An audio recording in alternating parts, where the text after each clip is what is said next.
It's 7 o'clock. I will call this meeting to order. Please rise for the Pledge of Allegiance. I pledge allegiance to the flag of the United States of America and to the republic for which it stands, one nation, under God, indivisible, with liberty and justice for all.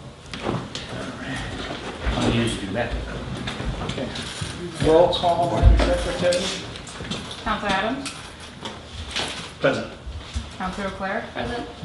Councilor Daniel? Present. Councilor DePietro? Present. Councilor Devon? Present.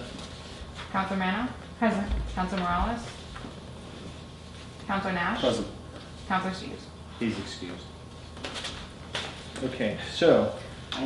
Mr. Chair? Yep.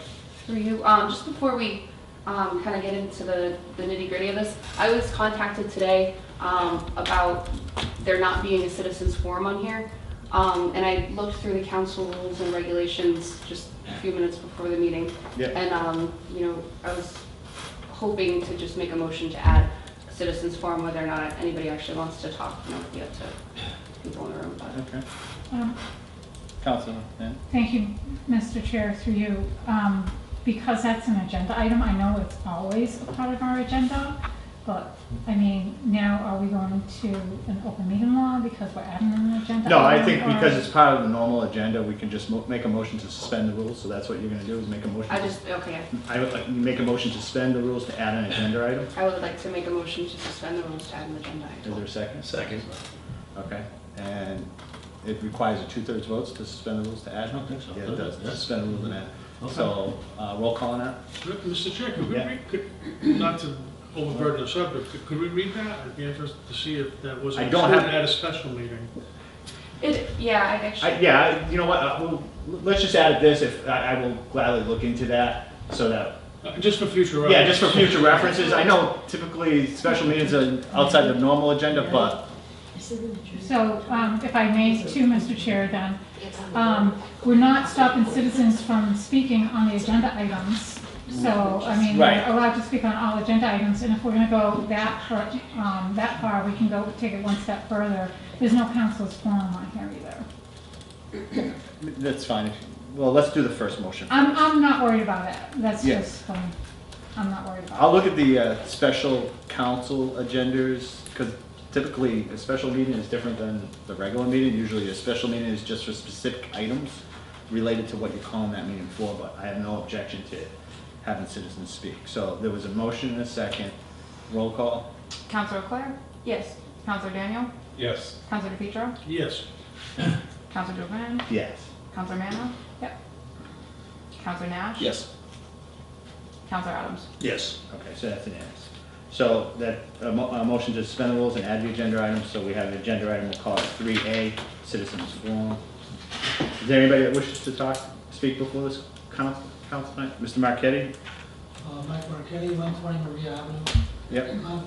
I just would like some information.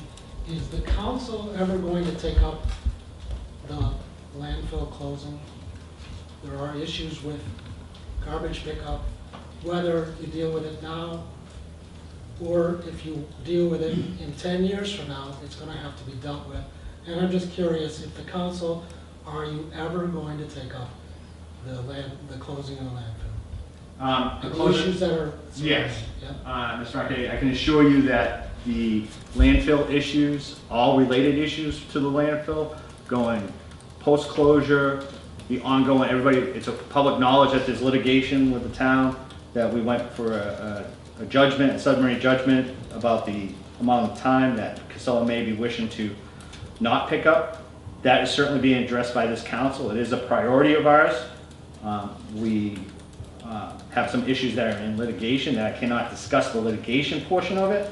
However, the idea of trash pickup, and you are absolutely correct that it has to be addressed. We can't kick the can down the road. So we do have to address what the plan will be either now or in the future. So yes, that is a priority. It is being addressed, and we will have forthcoming meetings as it's ongoing. So I can assure you that that is at the forefront of this council. All right, thank you. Thank you. Anybody else wish to address the council? Anybody else? Is it okay if I video, by the way? Yeah. Yeah. Your video, yeah, council? Yeah. It's a public meeting. Okay, thank you. Thank you for your question, Mr. Marquetti.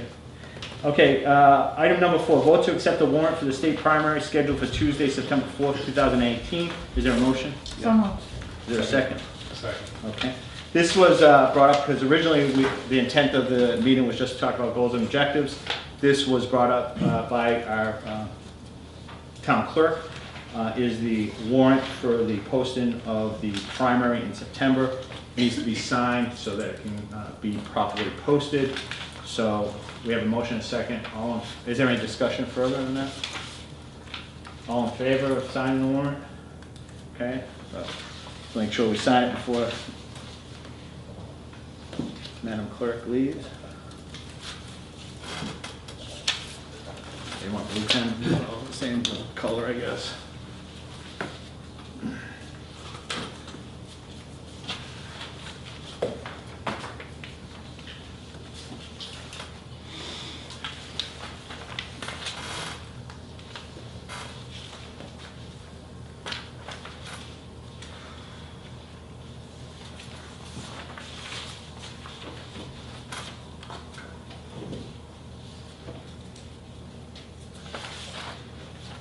If I may ask the town clerk, do all the town councilors need to sign this? No, only the ones that are present. Okay, thank you.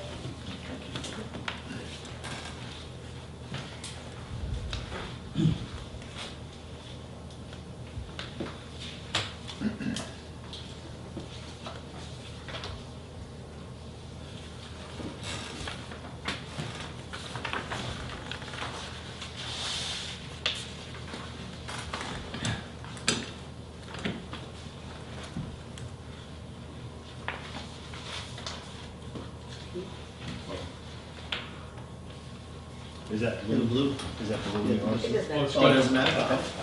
All right. Does it have to? Yeah, just go ahead.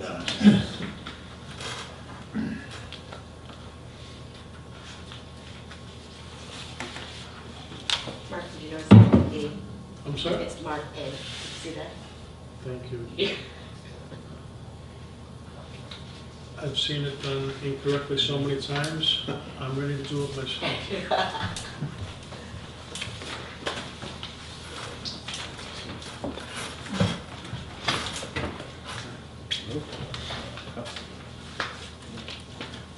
This is just a warrant, Councilman Reynolds. The council did vote unanimous, of all approved, so it's just a warrant for the town, September primary.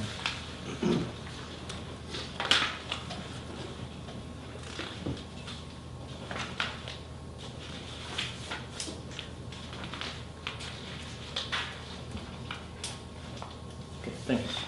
Go, Madam Clerk. Thank Thank you. you very much. Good luck with your ventures there. Yeah, thank you.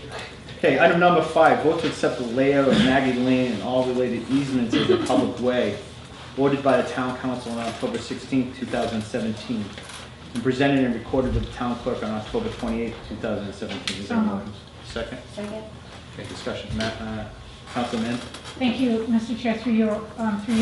Does it normally take like this long? On this particular project, no, this is longer. If you remember, this was once approved already by town council, I think Yeah. a couple of years ago. Yeah. And it wasn't done correctly for some reason, and Ken had to bring it back and do it a second time. So the answer to your question is no, it doesn't normally take this long. Okay, but this is done correctly this time? This is done correctly, and Ken's got it all squared, and this is the final stage. Yeah. Okay, very good, thank you. Okay. All in favor? Unanimous of all present. Item 6, vote to ratify the agreement between the town of Southbridge and B&W Paving and Landscaping LLC for the reconstruction of the Central Street parking lot in the amount of $683,848.50 to be funded from the FY 2017 CDBG grant and general fund, should be an N there, and general fund, upgrades to the Central Street parking lot. So moved. Second. Okay. Motion second, discussion? Mr. Marquetti, you have a question? The Central Street parking lot, this was something that was supposed to start in June. I was just wondering why we're now almost in August and it still hasn't been started. Or is this delayed? And I didn't think that this was delayed, but go ahead. Well, Well, if you can address it through the chair, please, because it is a meeting, okay. so. Through you. It was scheduled, well, we were hoping that it would go into June, but when we went out to bid, there was we had to go out to rebid because it was a technicality in the first bid. There was an addendum that one of the contractors didn't get. It was emailed to the wrong email address.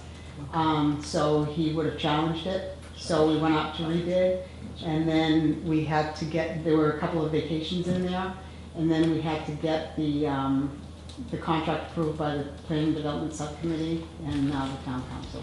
So it's gonna start as soon as they get the contract. If it gets approved, I'm gonna send it to them. The contractor's already signed it, so I'll have the town manager sign it. All right, thank you. Just one comment, Mike, just so you know, this is a 2-year phase project. This is the first year, and then it'll be the second year is when we'll finish the project, right? You're aware of that? Okay, I just want to make sure. And the reason it was added, just for the public, the reason it was added to tonight's agenda, even though we didn't anticipate it, was to fast track it because it had come up through the plan and development, and we didn't want to delay this project any further. So, all right. Anything further? All those in favor of ratification? Unanimous of all present.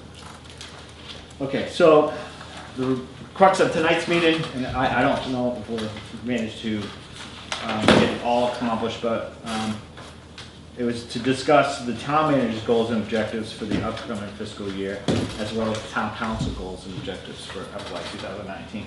So even though they're two separate agenda items, my belief is that they really go hand in hand, because the majority of whatever the council goals and objectives are, they should really match with what we're gonna have the town manager do. But we may have some specific goals ourselves that we like to accomplish, but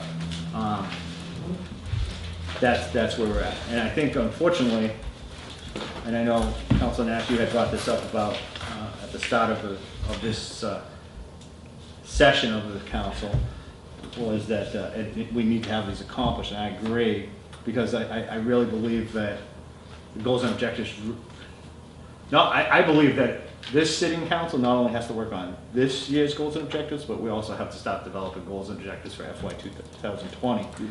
Because it really isn't fair to say, hey, to the town manager, if you're gonna evaluate them on a year-to-year basis, that July you sit a new council, then you try, we're now at the end of July, by the time we hammer out whatever the goals and objectives are, you're now in August.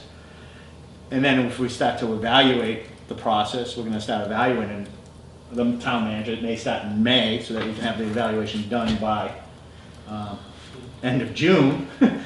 Really doesn't give a lot of time for whatever the town manager is, whoever it is. And I'm saying this is a process to go forward outside of just our session. This is something that I think the council really needs to work on a process for this, because it really leaves us hamstrung to try to get something done quickly in order to have something measurable at the end of the year. That's just my thought. So I open it up. I know the manager has sent out his goals and objectives that he drafted. So I guess I'll open the floor up to the town manager. And however, I think this meeting was really designed to be a working meeting. So I welcome whatever conversation we want to have, just so that we can develop a clear set of the roadmap of where we want to go. So, Mr. Chairman, would you like me to go through the goals and objectives I've set and why I've set and what they're about? Yeah, just so people understand. Okay, so the first one is interesting. As all of you know, in the last 3 years, we've kind of been doing crisis management because we've had very significant budget issues in the last 3 years. And you know, first we had to take care of free cash, and the second year was Casella, and the third year was the charter school, right? One of the problems, and I'll say, Mark, I think really saw during the budget process, is that in the last 4 years, the year before I came, and the 3 years that I've been here, we've told the department heads, I sent out a memo at the beginning of the year saying, you can't increase your budget except for labor costs. So you have to have a zero every year. And we've done that because we've had very tight and very difficult fiscal years, right? And Mark, as we were going through the budget process, Mark would say, why doesn't the electricity account have what we're going to spend? Why is it under budget? That doesn't make sense. Well, the reason it doesn't make sense is because we kept holding the electricity line for 4 years. So obviously it was out of whack. And then what happens at the end of the year, department heads are scrambling to move money from one account to another to make that work, right? So since, at least knock on wood, so far, there doesn't seem to be a crisis for this next budget year, one of the things I would like to do is to fix the town budget and do some of the things that kind of Mark was seeing in the budget process. Let's make the electricity account look like what the real actual cost of the electricity is. Let's fix all the different accounts and try to fix them in such a way that the budget's not, you know, on a shoestring and we're doing late transfers. I don't think any of us want to see transfers at the end of the year. Let's budget things that probably should have more money in them, where we know there's more money. If we know that labor, or, you know, our overtime costs are higher every year, maybe we should budget it that way. Maybe we should look at snow and ice and see if we should add a little bit more money to snow and ice. Well, another question, I keep bringing up Mark, because I remember the conversation and the conversation. You know, we keep funding everything, capital items, even small capital items, out of free cash. Really, some of those small capital items should be in the operating budget. So some of the departments that have repairs to the buildings, it might be a $2,000 or $3,000 repair. We gotta stop putting them in free cash and actually budget within those operating line items for those small capital items. Big capital items should go in the regular capital budget, but until we start doing that, small repairs can't be done by the department unless we have a good free cash here, right? So what we do is we let building repairs buildings keep deteriorating because we don't have any money for the annual repairs. Once we put it into Berkshire, let's assume, for instance, DPW, and we put $7,000 a year for small capital items. Every year that's $7,000 a year, so every year they can fix new things, you know what I mean? We just have to kind of adjust it. But the budget doesn't have, there's no small capital items in most of our budgets. With the exception of the water plant and the sewer plant, Heather's built that in because that's not a general budget, that comes out of special funds, right? So that's one of the things that I really want to do with this committee and this group, is let's figure out a budget that makes sense all the way around and fixes those accounts. And once we fix them, going forward, I think we can do a lot of good things without fixing things that should have just been addressed, you know what I mean? They say the accounts will be where they should be, and you won't be going, how come it's this line item so under budgeted, right? So I'd really like to focus and work with you guys to fix that problem and kind of get our budgets where we should be. I've said to town council, and I meant it truly, is you can't go on giving department heads zero every year forever. It just doesn't work like that. Costs go up. So if the electricity costs go up and you don't increase the amount, that means you have to cut activities that the town wants to do, right? So you actually lose services.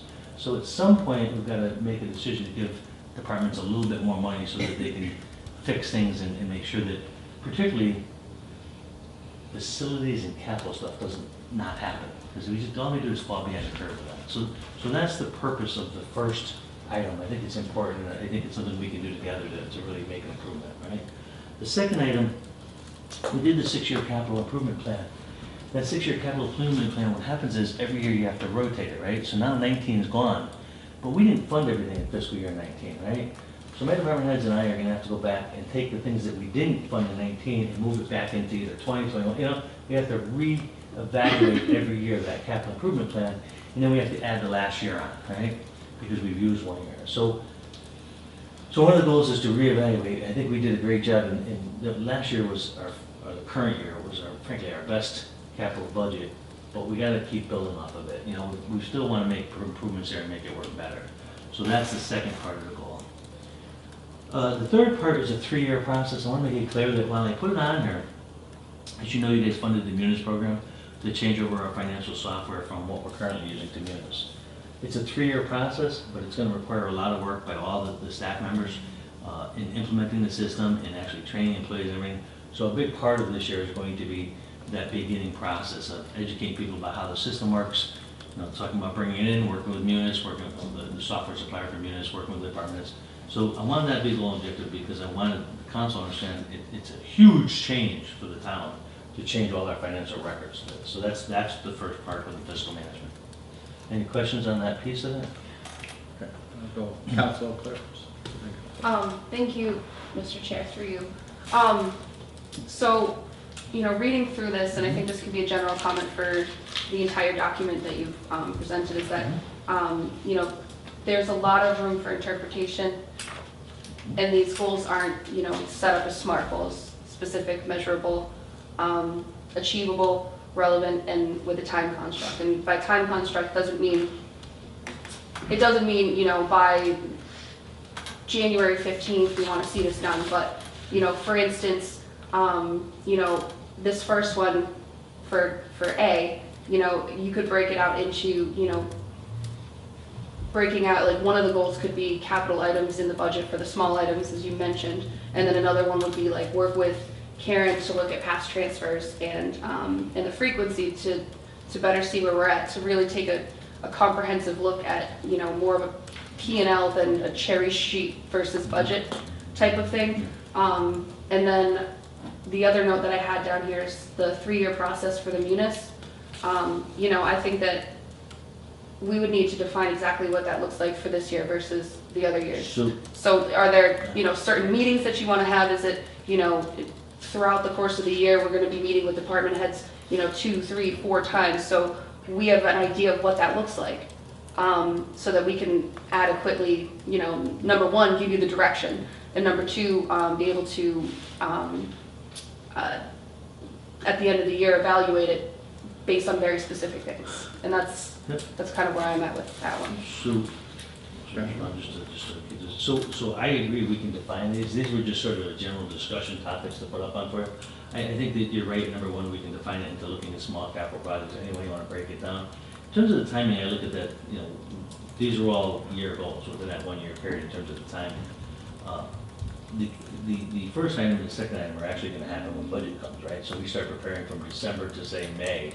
That's when those 2 items are going to occur, because that's just our normal budget process, right? So the timing of that will occur naturally, so to speak. But if you guys want to add and define it a little bit more, I'm fine with that. The third part, frankly, I couldn't answer the question if I wanted to. We're not going to know how this munis system is implemented until we actually have a contract with them and start working with them, the software company. I couldn't even gather a guess as to how that implementation is going to occur, because we've never done it before. I know that Mindy and Will have had some, and Karen have had some initial conversations with the software company. I think we're all going to kind of learn that process as it goes along. So I don't mind doing it, but I wouldn't have an idea on how to define that down for you at this point. Well, We might be able to, as this goes on, define it as it goes along, but right now I wouldn't know how. Do you have a follow-up before you go to council? I do, just really quick, just on that same vein. So, I mean, the new software program is going to have a set of objectives, I assume. You know, switching over records, you know, training, and something else that you could put in there for the initial process, just to have something down there. And of course, you know, as the year would go on, you could always redefine it or take a look at it. Even loaded into the hardware, right? So we have our servers and hardware. That software is going to have to be loaded in, and a lot of data is going to have to be converted from the data it's in now to the new files and formats with the new software. So that's a big project. But truthfully, that part of it, we won't have a lot to do with. That will be done by the software company. Mhm. Its technology will be involved to some degree, but most of it will be done by the consulting company who transfers it over. But those are all pieces of things that I could venture a guess at, but you know, in terms of the whole process, I would have to work with them. And maybe what we can do, if you'd like, is bring them in and have them do a brief presentation to council about how that process will work. I'd be happy to do that if that would make sense. Councilman? Thank you, Mr. Chair, for you. I have a couple things.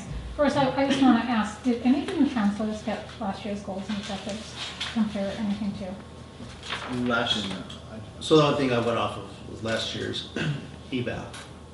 So, No, the with goals some and goals, objectives. with some goals in them. So that's Yeah, the only but, thing I I received. mean, I That's think- what I went off of. Oh, so I think it would really, I mean, we're going to have other meetings, right? But I think Yeah. it would really benefit the new counselors if they had a copy of his last year's goals and objectives. I do see a lot of familiar items on your draft for this year's goals and objectives. I see some things that are a part of your job. I think I'd like to see like ongoing, something like ongoing from last fiscal year implemented in here, you know, and maybe some like, I don't know, some notes to say how the process is going. But I think there needs to be a couple new things in here, because this just seems like you're going off of last year and just, you know, putting in a different fiscal year, or maybe something like maybe changing a word, or, you know, this has been done, but that was the goal last year. So, you know, I did not have a chance to compare this to last year's, but I'm going to, and, you know, I'll come back to the next meeting with more comments and stuff. But I really think it would benefit, you know, the new counselors if they had a copy of last year's goals and objectives from the town manager. Okay. So it's just, again, I agree completely with you, and you're right, some of these things are things that were done last year too. Obviously, the capital plan was put last year, so this is an upgrading of the capital plan and doing that. Fire station building committee, it started, but we're gonna be entering, I think, a more critical stage this year. So that's on a goal objective because we have to do a lot. Right. Jack's will And So it's a I combination. get that, but those are ongoing items, and there's some nuance in there. there's things in here that are part of your job description, period. So let's add some new things Sure. in here. I mean, substance abuse plan, you know, that's been the last couple of years, you know? But let's just, you know, I think we should go on, you know, get a couple new things on here, see some updates, you know, but I'm gonna go through this and just compare it to last year, because I didn't have a chance to. And I'm all for discussing, obviously, any new items any council member has, so. Right, and Councilor Nash, go I ahead. can wait for you. No, that's, I'll defer to you. Thank you, Mr. Chairman, through you. I concur with Councilor Manna when it comes to establishing some new realistic, attainable goals. As Councilor Claire said, we had that long discussion last year about establishing SMART goals, so I do concur with that. But what's more, as I went through this document, it seems to me that you're looking at the 9 or 10 items that you put on here under general subheadings or headings as the areas that should be priorities. So maybe if you, as you're going through, you kind of explain why things, why these are still priorities if we had them as targets last year. Sure. Because, you know, I brought up 3 pages of notes last year, and I brought them today because I'm going to throw them out at you. I didn't see anything new, Yeah, and okay. that's what I was looking So, for. so as I go through sections, I'll talk about those for you too. So, Thank you. So, I agree with Councilor Claire, because I think we've had that conversation, you and I personally, about within these 9 action areas that you have, the specific attainable and measurable, because it's really how you have to be measured. So, like, it's all well and good to say that we need to work with the council to develop a budget. I think it's more of my goal as a town manager will be, I will develop a budget that addresses the needs of our departments, you know, a realistic budget, right, for presentation to the town council. So that the goal is you're developing the budget of how you see fit to be measured as you're going to present it to the town council, and that's how you're going to be measured, by the quality of the budget that you, however you do it, however you get there, is your job. So it's, yeah, so it's, I'm not, you know, it's not, I'm going to work with it, yeah, that's your day-to-day job, to work with us. So it's, I'm going to develop a budget to address all my department needs. You know, given the fiscal constraints, we've been limited. I'm going to work with my departments to present to the town council by whatever our date is, March 1st, a comprehensive budget that addresses our department needs, right? And then we sit back and you're evaluated based on that specific item. Clearly, that's my intention here. Yeah, so I mean, however, I don't care, yeah. but that's the intention. So, but yeah, I just think, because I think it is, yeah, so I guess, so that's the feedback that I have is, and I think a couple, especially with the capital plan too, is the development of the capital year plan. We all know that's going to have to be redefined. Right. But it's within that capital plan, how are you going to address those items that weren't funded and develop the priority plan? So it's really, I mean, we'll develop a priority plan. So however you, I think coming back for the next round would be that more narrow focus. And that's fine. Here's one of the struggles we'll have with that, right? That capital budget tends to be focused on the money that we have available, and we've been using free cash because we've never had any other money to use for that. So it's hard to actually define what those items are until such time as we have the free cash, so we know what we have to work with. But again, on all these issues, these are general high-level goals. I'm looking forward to working with you to define them. Yeah. But that is, I agree with you on the concept. Yeah. But we'll have to figure out exactly how to define them a little bit better. So we want to do it. So. Go Councilor Petro and Councilor Oakley. Go ahead. Thank you, Mr. Chair, through you. The one thing I see missing, and really we should start having Ron and department heads get on board, is buildings. I don't think there's anyone at this table that can tell us when it's going to be time for a new roof on the police station. So the answer to the That we question. should be prepared for. Is it a 5-year, is it a 3-year, is it a the town hall, I mean, So, and these are things that they're gonna come hit us, and we want them to plan for them, not have to be an emergency. so the answer to that question is we have that, right? So back a couple of years ago, I went and got a community compact grant. We brought a consulting company to evaluate every building in town. So there is an actual plan, right, that was done by a consulting company that evaluates every building and tells us exactly what needs to be done for the next 10 years, okay? So that's in place. What I did this year in this budget, in the budget we're working on, the capital plan, is I took all of those things from that report, it's called the Facilities Management Plan, it's on our website. We took all of those things and we put them into our capital management plan. So you can see them in both ways. You can see them as part of the facilities report, but then because the next part of that is allocating money to address those needs, that's actually now, all of those items are in the capital budget. So I combined two things in the capital budget.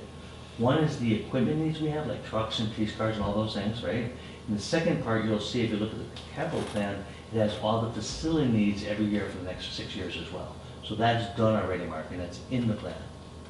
If I could follow up, Mr. Chair? Yes, sir. I saw it very generalized, but not to the point where we come to make a decision. I will probably live with a leak in the town hall before we live with one So if you look at the at town the website, police stations. if you look at the town website and you look at the new thing, on the facilities management plan, you will see a very detailed explanation along with pictures and descriptions of the problems and the timeline to fix them right on in the facilities management plan. It's all there in detail.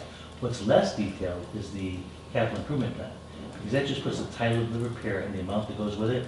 So you want to refer from the capital plan back to the facilities management plan to see the detail. But it is all there, Mark, there's a whole book that goes with that.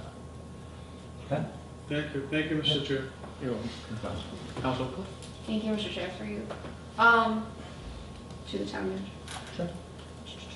So here's a question, and do you think that this might be an attainable goal to, take that transfers portion down here, right? Work with Karen to look at the past transfers, adequately fund the department lines, and tighten up free cash to the point where we can put a percentage into the budget for capital items, so that going forward, you have a capital improvement plan, and you also have an idea of about how much money is going to be going into it from year to year, so that we're actually allotting it. So the answer is, here's how it works. I know you're talking about the transfers, but what you really do is as we make the transfers each year, it changes from what the original budget was to something called the adjusted budget. Remember the reports?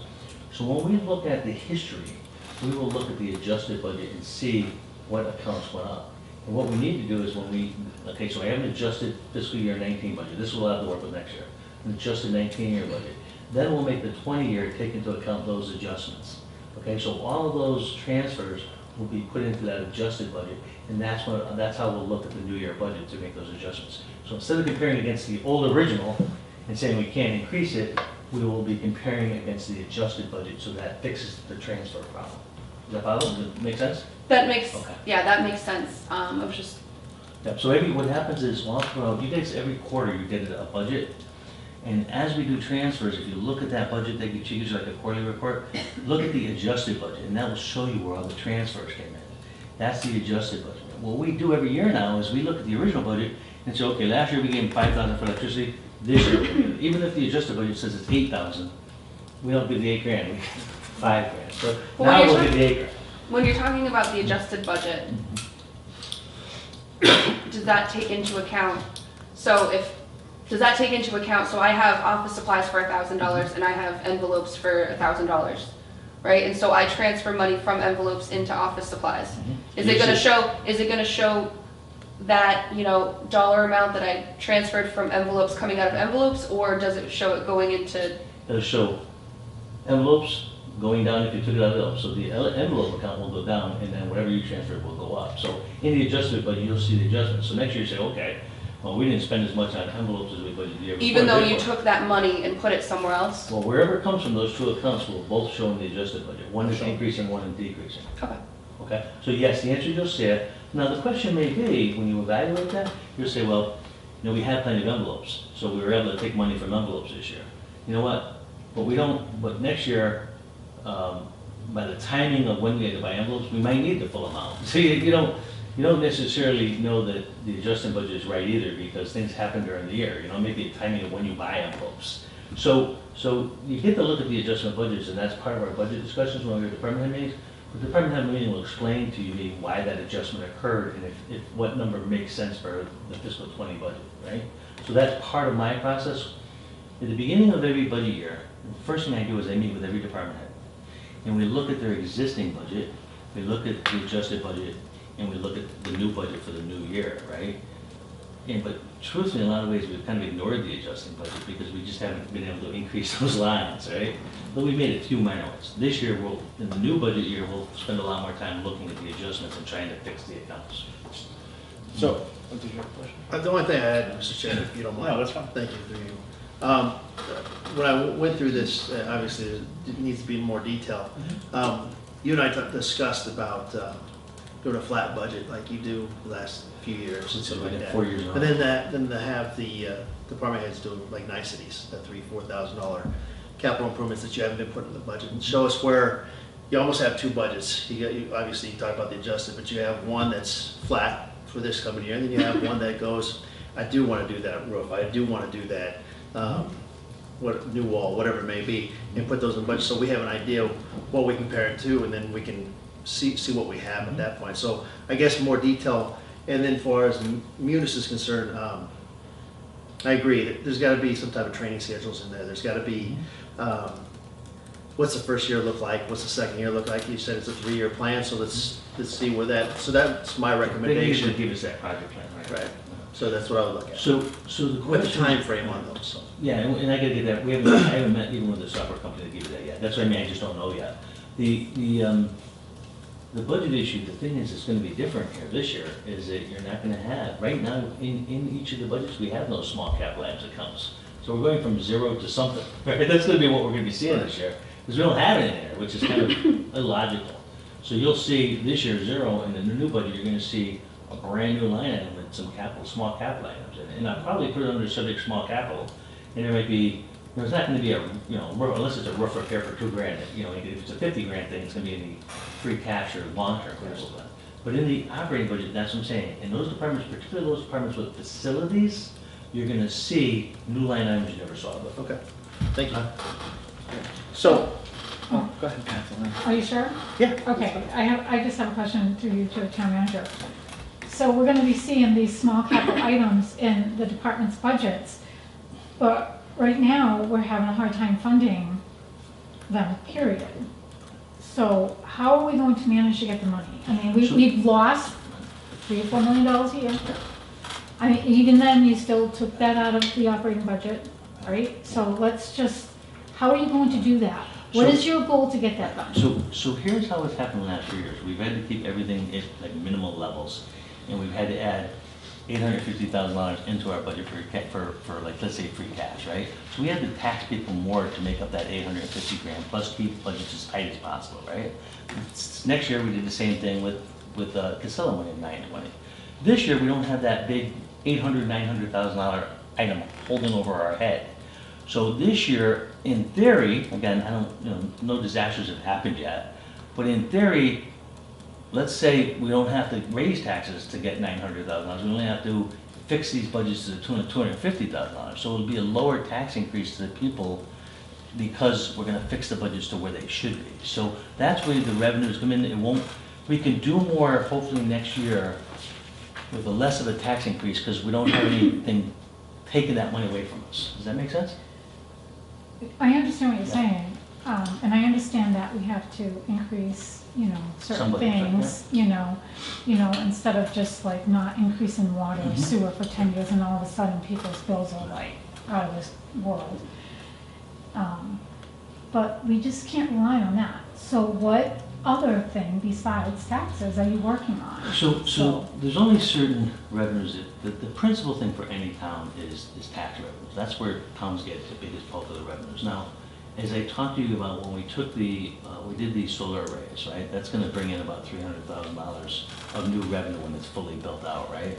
I suggested that we still have a problem with $250,000 of OPEB benefits that used to be paid from the Casella funds. And I suggested that we need to use that revenue for that purpose it would be nice just to take the 300 grand and spend it on something else, but we know we have a $250,000 problem with OPEB. So to my mind, that makes the most sense to deal with that problem. We constantly look for state grants to try to help us, you know, as you know, as you're aware, the senator is coming through with 100 grand for the materials for the centralized dispatch, which I think is great. So we're constantly reaching out for more money as a state revenue source to help us in our budget situations. But there's no, you know, there's no just source of money that, you know, I can go to and pick money out of a tree. That's not available. I totally get that, but you're talking about taxing the people, raising taxes, keeping taxes low. What kind of, Well, what kind of revenue are you going to bring into the town? Well, I don't. Or are you gonna work with the departments, like the Economic Development Well, Department, we to bring it? constantly do that. So, I mean, we're looking at a variety of economic development projects, right? But there's no big company coming that's gonna bring us $1 million. It's small numbers as we increase the size and the growth in the town. So, you know, those growth factors, right now we get about, I think it's about $300,000 off the top of my head in new growth every year that we use for budget purposes. That's just, what that is growth in our tax list. So that's money we use. We hope for the, you know, the Chapter 70 money and Chapter 90 money, we use anything we can do there. We apply for more grants than ever before. There's only two choices though. You can, you know, you increase revenues, a big part of that is through taxation, or you keep expenses down, right? And we've been doing, I think, a great job at keeping expenses down. You just can't do it forever, you know what I mean? So, you know, I don't have any magic wand, you know. Obviously economic development is a long-term hope, but it's hard because we don't have a lot of land out there. You know, we put up those properties on the industrial park for sale, and we didn't get one person interested in them, so that makes it difficult. We will get, you know, we also try to go after people who have uncollectible taxes, back taxes that owe taxes. We try to put pressure on them to pay earlier and do that. So we utilize every tool that we know within government to do it, but I don't have any great answer for how the town's going to get some new revenue source. So, and I understand Councilman Mana's point very well. So, before we move on to the next section, so for fiscal management, so when you come back with the next, what are you going to bring back to us? Just so we're on the same page as to what our expectation is when you come back. So, I think from what I'm hearing is, we've had a level service budget for X amount of years. Right, except for the labor, right? Right, except for labor, which is level service. Level service, same service, no addition. So your goal this year is to present to the council a needs-based budget, right? Yeah. So that is really the goal is, I will present to the town council a needs-based budget. And you determine with your department heads what your needs are, but the goal is, for a needs-based budget, and also second to that would be, I will explore alternative means of funding, however it is. Right. The police department looks for grants, the fire department looks for whatever it is. So, you know, that's fiscal management. As to the munis system, we know that the town is gonna move to the munis system at some point. So, really, the manager's office has to develop a plan as to, you know, our plan is to move to the munis system, you know, and to do that, I have to make sure I have a training plan developed. I have a schedule of whatever it is, a proposed schedule. I know I wouldn't hold you to a schedule if we didn't go out to bid, but at least present something that I've done a plan. My plan may change, but my plan is this. We plan on having vendors, you know, notified, selected by X date, you know, hopefully by quarter one. By quarter one, we will have, our proposal ready, our RFP ready to go out, right? Possibly. Yeah. Right? Again, it's so early that we're not even there yet. So are we even talking about, so let me ask you this, so is that even a goal that you're gonna have in town, on your goals this year? If you don't even think that you have no clue about when it's gonna be, is it just of, okay, we know we're gonna do it? Well, so here's why, and frankly, I would actually bring Karen in for that discussion, but here's the concept. But these are your goals. No, I know, but. So that's fine, so your goal is So to my do goal, what? my With goal would munis. be to work with my staff and the consulting company that's going to come in and do Munis and actually put it into our system, Yeah. to work with them to develop the things you're suggesting. We would need a project plan, we would need a schedule for when it's gonna go in and what the training requirements would be. But I can't do that until we have a consultant on board to work with me to develop those things. So your goal should be to hire, Would be the first thing, right? my goal is to develop an RFQ, RFP, to hire a consultant to implement the Munis system. So we just. That's your goal. Right, so that's the first part of the goal, but we're, Right. I mean, we have the whole year, so we gotta figure out, once Okay. the goal comes in. So that's hire one, the but contractor. so your goal is implement Munis. That'd be the first step. Well, the Right. goal is implement Munis. First step would be to do, as you say, an RFP, RFQ. Second step would be, once we do a formal contract with the company, we do a formal contract with the company. Go on And there. after the contract company would meet and start developing a project plan for the implementation of that. And that, again, from what Karen and they did the original meetings with me, it's just to learn about the system. Yeah. So Karen, Mindy, Will, and I would then work with the software company to develop the project plan for how it's all gonna be implemented. And that would include things like, when's the software gonna be implemented, put into the system? How's the data, the current data gonna be converted from the current software into the new software? Is there any hardware needs that we might need as a result of it? I Okay. don't know if the hardware is gonna be there, but these are things that I just happen to know because I've done IT development, but I can't tell you specifically to this project because we're not there yet. So I'm just looking at, for the next meeting, so we're not spinning our wheels here. Yeah.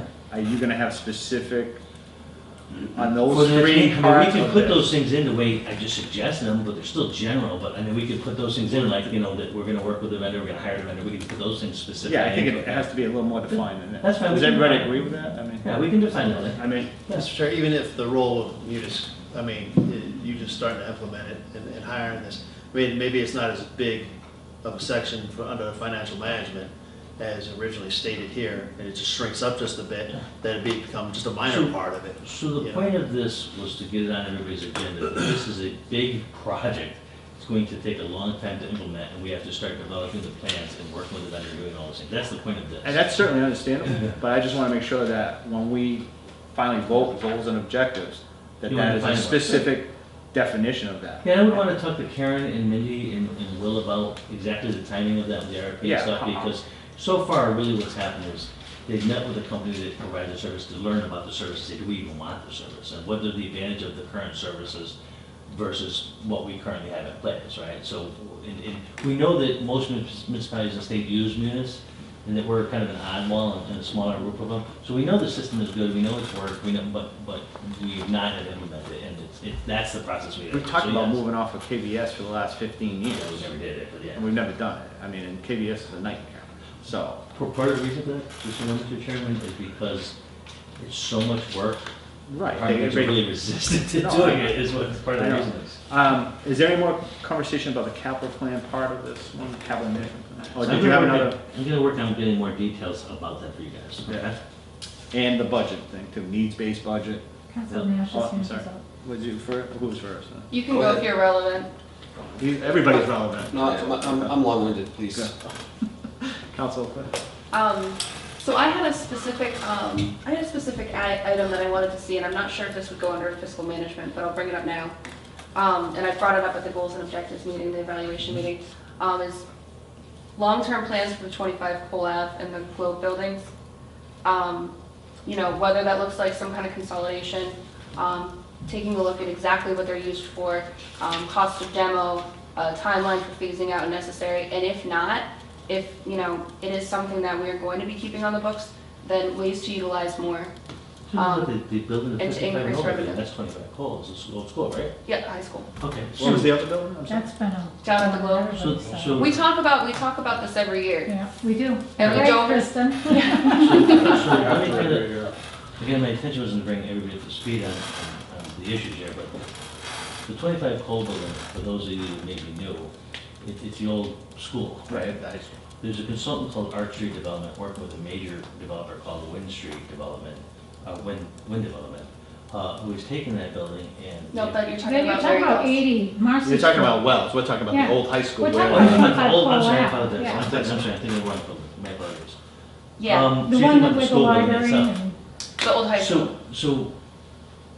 So I guess my question is this, that in my mind, that's under the school's control right now, and they are doing things with it. What would you like me to do, ask the school for what their plans for the building? What's your thought? The town is paying the yearly cost on that. The school department isn't. The maintenance of the building?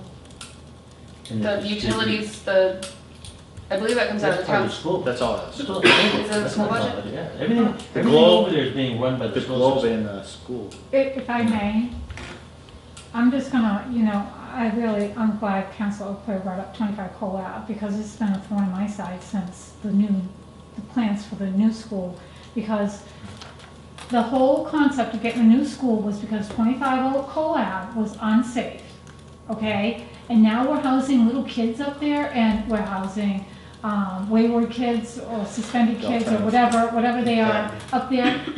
How can we do that? How can we do that? And we do pay, that is under the town, I believe. I believe there- I don't want to get into a debate about 25 Cole Avenue, but It's a long- having been a key player in this whole development of our schools and our school facilities, because it's really a conversation about the town manager's goals and objectives, but because it's brought up, we undertook a study many years ago that was a school facilities study. And we looked at every single school and how those schools were being used and what schools needed to be replaced. The notion that the high school was unsafe was not true. It was, the library was unsafe, it was falling off the building. That was true. That's part of the school. It's gone, we took it off. That library was removed as part of a feasibility study that the school committee undertook, a feasibility study. It went out to bid, came in under budget, on time, and they made that safe. The issue was that that school would not pass accreditation by the state. The state would not accredit that building. So the town was at the crux of losing the accreditation. They said, you need to build a new building, or we're not gonna accredit it. So that was the case of, it wasn't the safety issue, it was that it was not conducive to being a 21st century high school. So now when we looked at the facilities, just so everybody knows, when we looked at the facilities, we looked at Wells and we looked at the high school. And we said, okay, we know we have to build a new high school. This is how much it's gonna cost. We went to the state and we told the state that, because they looked at both buildings and the state graded them and put them in this, and they said, yes, you're in the category that you need to replace those buildings. So we went before the state board, a board of about 35 people, and stated our case. We said, we need a new high school, but we'd like to do a middle school, high school, because if we're gonna build this, we wanna build it once, because in 10 years, the town of Southbridge may have to come back and say, we now need a new middle school. So when we developed those plans, it was forward thinking by the town at the time. The town manager was aboard on that. We worked very closely with the town manager. And we said, we need to look at the town facilities and say, this is what we're gonna do. We went to the state and we said, we need a new high school, middle school. They originally told us, we're only giving you a high school. That's all we're giving you is high school. And they sat there, and I remember it very clearly. They said, how many students you have? Oh, you have 400 students. You get X amount of dollars per square foot. We're giving you that amount of money. That's it. And we walked away from that meeting. We said, no, we need a middle school, high school. We went back to them and we said, we need a middle school, high school. We said, because we're going to do infrastructure to build that school, let's do it all at once. They allowed it. Throughout that plan was always, and we were very upfront with Chris Clark, the town manager. He was on board on it at the time. We worked closely with the council at that time. We said, look, we're going to get rid of Wells because people were interested in buying Wells, but we want to keep the old high school in the inventory of town buildings so that we could do alternative programs. The goal all along was we send X amount of students out of district for special education at the tune at that time of $50,000 per student plus transportation. We said if we can take 10 of those students back to this town at $50,000 apiece, that's $500,000 plus the transportation that it costs, because some of those programs were double what the program was. We'll house them in our school district, we'll hire the teachers, and we'll save $250,000. That was always the plan. So that's why it's still in inventory. Now, whether we want to repurpose it and study that, that's fine. The Globe building, that's the school maintenance department. There's no other place to put that. People have talked about putting it. And the DP, that's the firehouse, and you're supposed to look into that to see if that Okay, can be used. well, Oh, okay. I'll go back because we did that 10 years ago, you know, when they built the new DPW building. Again, the council at the time, and I'm not gonna throw the council or that under the bus, but they didn't do a feasibility study on that DPW building. They just looked and said, we're gonna have $1 million, we're gonna buy that building. $15 million later, we're still not done, we still have issues, but they never planned out and laid out the building. Clayton Carlisle at the town was the time manager. He said, I want to put the school maintenance department up there, and I'm gonna give you 100, I forget what size room. It was one little cubicle in that maintenance building with no storage. That's why they're still down the globe.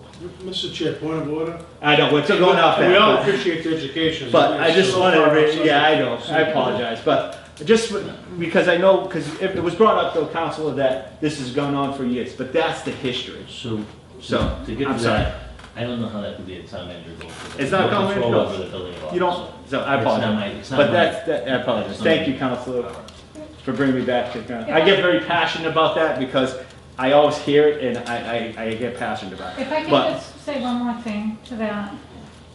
And we have asked to see the costs, to see how The much school it's, system. yeah, Yes, to, it says so. to see how much it's cost, is it worth it?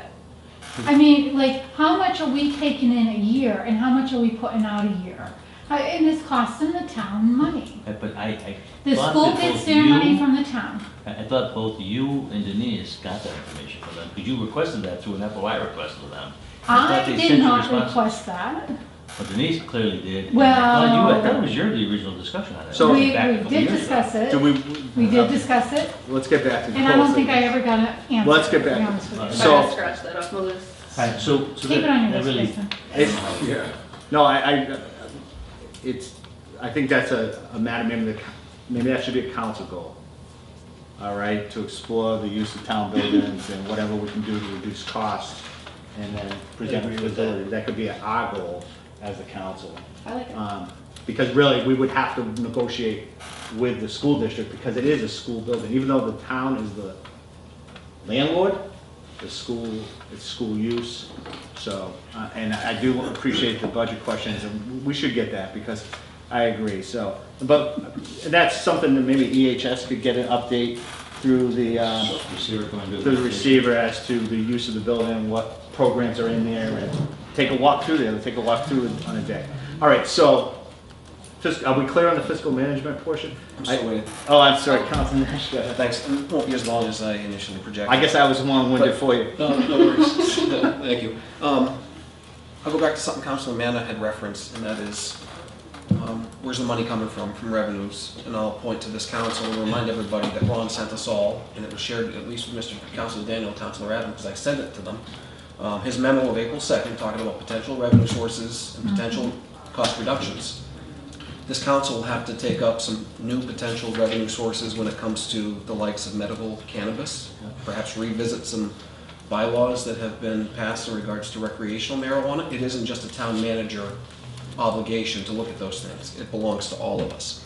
So with that, I'd ask with establishing a goal for fiscal management, we refer back to that document and perhaps the town manager should update it. I mean, it's 3 or 4 months old now. But on top of that, I'll agree with, I can't remember who made the point here, but I think when it comes to financial reporting and the new Munis system, that's really going to be driven by Karen. I'm sure that you can help bring things together, but Truthfully, it wouldn't be. I don't want my town manager spending all his time worrying about software when we have real issues. A lot of that's gonna be due by the project manager who implements the software system. So Karen and I are gonna be involved from a management level, but the actual implementation, a lot of the implementation work will be done by the vendor, where me and Karen will get in and setting up training of the employees and that kind of stuff. But the actual implementation component, a lot of that will be done by the vendor. I'm sure we can continue this later. May I continue?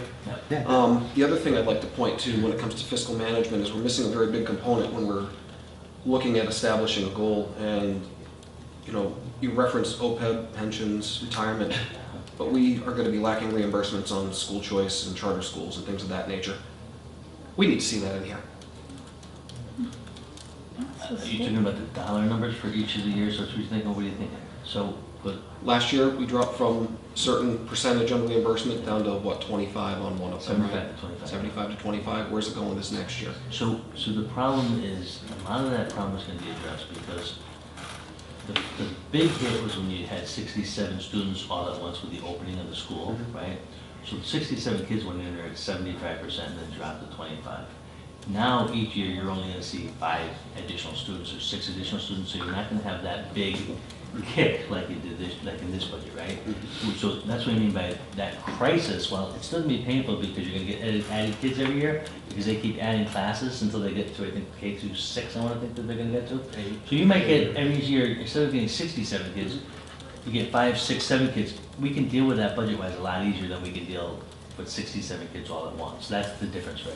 So it's still a problem, but it's not the crisis problem we had last year. Well, overall, I look at it a little bit differently because we did not give them any increase whatsoever, as you know. We can't do that time and again, year and again, like we do with other departments. Nor should we have to, So- because we don't have that $1 million problem ahead of us. Okay, well, I hope you're right on that, but I'd like to make sure that we address that with It's whatever still we gonna have establish for impact, fiscal it's just, management. it's not gonna be as bad of an impact. The impact should be smaller each year, so I'm hoping that we'll be able to give the school system more money. Part of the hope of that, though, is that we get some additional Chapter 70 money. This year we got 46 grand, which is ludicrous. Sure. So it depends how we do with the Chapter 70 money as to how much we can help the schools too. If we don't get big chapter money, we're gonna have a hard time because then all the pressure comes on the town side of funding. That's the big issue there. I understand. And the last thing, Mr. Chairman, is just a reminder to everybody that most anything we talk about is on the town website, including the goals and objectives from last year. They're on the town manager page. They are not the most up-to-date because they did not include the timing aspect. And we all should recall that Denise sent that around to us, or Gus did, because the ones that are up there are dated 9/25, but they weren't actually September 25th. They're on the town manager section of the You webpage. never got the advance, you never gave me the advance, so it shouldn't be a problem. but- Thank you. Okay, all right. Anything else on fiscal management right now? So can I tell you, so on each of these things, if you have ways that you would like it and ideas, you don't really have to wait. If you're looking for me to update this document and give some more definition, send me your comments in an email so I can start looking at adding some of those Okay. things. Because you guys would have a lot of things in your heads, and unless you define it for me, it's gonna be hard. So if you have ways that you think we can do detail each of these items, please send them to me and I'll add them in, and then we can discuss them better at the next meeting. All right, so if we just have key points that we may want you to address, and we hammered that for almost an hour, just fiscal management, but, so. Mr. Chairman, can I ask a question? And this is really very general, but last year we had several meetings as a council. We set the goals and objectives, created the document ourselves, and it sounds to me like we're going to send them to Ron, to the town manager, to develop. I'm not No, really no. on board with that idea. No, I agree think, with Councilor well, Walsh. no, I think anytime you work on goals and objectives, I don't know how it worked in the past, but I think it's up to this council how you want to do it. I'm open to any suggestions. I just see it as you have town manager goals and objectives that, are driven by us. We do have our thought process, but they're his goals and objectives, right? And then we have town goals and objectives, correct? I mean, so are we just gonna hand the town manager, here's your goals and objectives for the year, or it's working collaboratively? That's what I'm Collaboration saying. all the way, It's absolutely. Collaborative. I guess I'm just a little thrown off by this process where this is the town manager's document, Yeah. Yeah, and I can't tell you how much, and I'm not putting myself anywhere differently than anybody else, but I spent hours and hours and hours working on this document with Denise last year, and with counselors when we could get people to show up. It was very difficult at times. yeah. So where the town manager just made a suggestion that if you have ideas or want to tweak these, send them to him, we should be accumulating these collaboratively with him, but it really should be, the onus should be on us. To develop them The town specifically. council needs to develop these in collaboration and Right. own them to pass along to the town manager if we're going to be evaluating, Okay, that's, right? I second that. Councilor DePietro? Not to completely disagree with Council Nash, but one of the longest comments actually I had spent on Ron's evaluation was, I want to be wild, I want to be scared, I want to be, hey, this is coming up, guys. Hey, we should be doing this, however far-fetched it is. This is what the town managers deliver. We're doing this on a volunteer basis. So certainly, yes, it's all part of our job. But I want to be wowed, and I want to be scared, and I want to have the town manager say, hey, guys, we should be doing this, we should be going this direction, this is coming up, get ready for it, type of thing. Councilman? Thank you, Mr. Chair, through you. I totally agree with Councilor Nash. We should have some brainstorming sessions ourselves. Town manager doesn't even need to be here. And then when he has, I mean, he still collects his and does his thing, right? And we do our thing, and then we get together, and that's when you discuss. I've seen it with Chris Park, I've seen it with Ken Pecos. I mean, and I get what you're saying too, Councilor DePietro, we want to be wowed. Yeah, well, this did on me because this is rehash. So I'm just like, I totally agree with Councilor Nash. Okay, on so, all of this. so I guess from what I'm gathering that, are you asking us, have the town manager present, or just review this with us right now? And then you want us to call another meeting for us to develop a Of brainstorm? course, yeah, there's gonna be more than one Oh, meeting. no, I certainly understand. totally- I just want it to be a collaborative, it has to be collaborative between us and the town I totally, manager. I get it, All but, right. I mean, he can't dictate his goals and objectives to us, we have to give some to him. Oh, and I'm not saying that. Okay. I'm not saying that at all. I'm just saying that if the goal is, and I agree that there should be a needs-based budget. You have they always have, I hate to belabor the point of school committee, but we always went two budgets. This is a level service budget, and this is a needs-based wish list type budget. And we worked with the superintendent of schools to develop that as the goals, you know? So we worked collaboratively with them. You know, we did define them, but it was more or less to have that. So that's what I'm looking at here. So when I say the goal, if it is, the goal is to develop a budget process, whatever it is, we can definitely put some of our benchmarks that we'd like to see, but I think we're just getting No, I get what flavor you're of where it's saying, going. but just so you know, I mean, over the last 6 years, I mean, it's been the town council giving the town manager the goals and objectives, and the town manager giving us what he believes, and then us working together. See what I'm saying? So, and that's how it's always been, since I've been on board, and so I totally agree. And Councilor Nash did put a lot of effort last fiscal year into the goals and objectives. Unfortunately, I was at school many of the nights they had the meetings, so I didn't attend. All right, so we'll have this as the town manager's goals and objectives that he's presented to us, that he wishes to present, and then our next meeting, we will follow up with some of our thoughts. And then we can collaboratively put it together. So, in terms of some of the detailed stuff that you guys have asked for, do you still want me to give you guys the detailed stuff of what you're asking, or you guys? No, I think you have a flavor of what the direction of some of us might That's why I be was gonna going take- forward, thinking of Right, it. that was why I asked you to send me stuff, so I could get your Yeah, ideas. I get it. But I guess what we'll do is you can just give us a summary of your goals, and then we can set another meeting and talk about our process going forward. I think, and that can even be done at like Yeah, another whatever. special town council meeting or Okay. something. All right, go ahead, Ron. Go ahead, so, Sorry. we're gonna go in- no, that's okay, not, truthfully, whatever you guys want. If you guys want to do more of the work, I'm happy to give it to you. That's- So Mr. Chair, real quick through you, if you don't mind. So going through this, why can't we give him, maybe I'm missing a point here, just give you some quick details. We don't need complete long explanations of how things are gonna happen, but going, you know, I made notes of everything that you had brought up and say, hey, why not try this? And some, I didn't make any notes at all because I didn't think there needed to be any. So why can't we just do that since we're all here now, saying, hey, like we talked about training plan, recommended a training plan for you, or something like that. So it tweaks yours a little bit.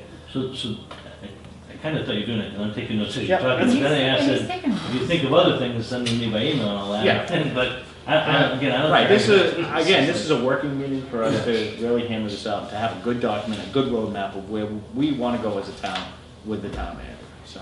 All right, so landfill. Okay. Agree. So landfill, we all recognize that the landfill is expected right now to close on December 18th.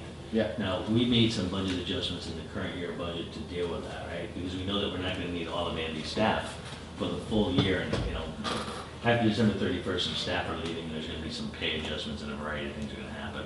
And all of that's gonna have to be worked in, as well to the fiscal year 19 budget. We also have to, you see in that, you know, this is where I was, again, I already talked about how we deal with the OPEB money, because we're gonna lose $250,000 of facility money for OPEB benefits, so I already kind of gave you what my thought process was for that. Pension needs are really not gonna change that much. the charter school issues we are gonna have to deal with in a gradual kind of way I just discussed at Counselor Manor. So, you know, the landfill issue, I'm not sure how big it is. This relates a lot to the lawsuit we're dealing with. We all know that could be a lot of options depending upon what happens with that lawsuit. So we're gonna have to deal with that in fiscal year, you know, next fiscal year 20. I don't know what will happen, so, you know, but I wanted you to recognize it. It's something we all know we have to deal with in potentially in a large financial way, right? So that was the purpose of putting this goal up. Okay. Legal, that goes to the same issue. Counsel and I are going to be working together on developing some legal strategies, as we've already done. That's going to continue as we deal with a variety of different types of lawsuits throughout the year. Item C is the whole issue of alternative collection methods and stuff, and I'm not gonna get into the details of that, but I think we all know we've had some discussion about those. That's gonna be something that me and Andy are gonna work on with you guys, and it's gonna be really important to come together with it. Now, as Monique said, fire station was on it last year to some degree, but this year it's gonna change a lot. You know, potentially, this year, depending upon what happens with the, you know, we actually are in the middle of Jack's doing the detailed design plans for a new fire station, right? So the next part of what we're gonna have to do, and I played a little bit of role in developing with Matt the RFP for that vendor, and we selected, and we all sat down and we selected the vendor for that, and I think we did well. That's the beginning part. So once this detail is done, hopefully, you know, there's still some work being done by this subcommittee for where we're gonna get a site and that site acquisition, so that may be something I'm very involved with is working with Jack to figure out the site acquisition there. But before we even do the site acquisition, I thought it was sort of interesting is there's two issues here. When you do a firehouse project, the biggest source of funds is usually it's a bond project, right? And what we're gonna have to do is once we figure out what the plan is and what the estimate of cost is gonna be, I'm gonna have to work with Mindy and Bond Counsel to develop what the language for the referendum would be, right?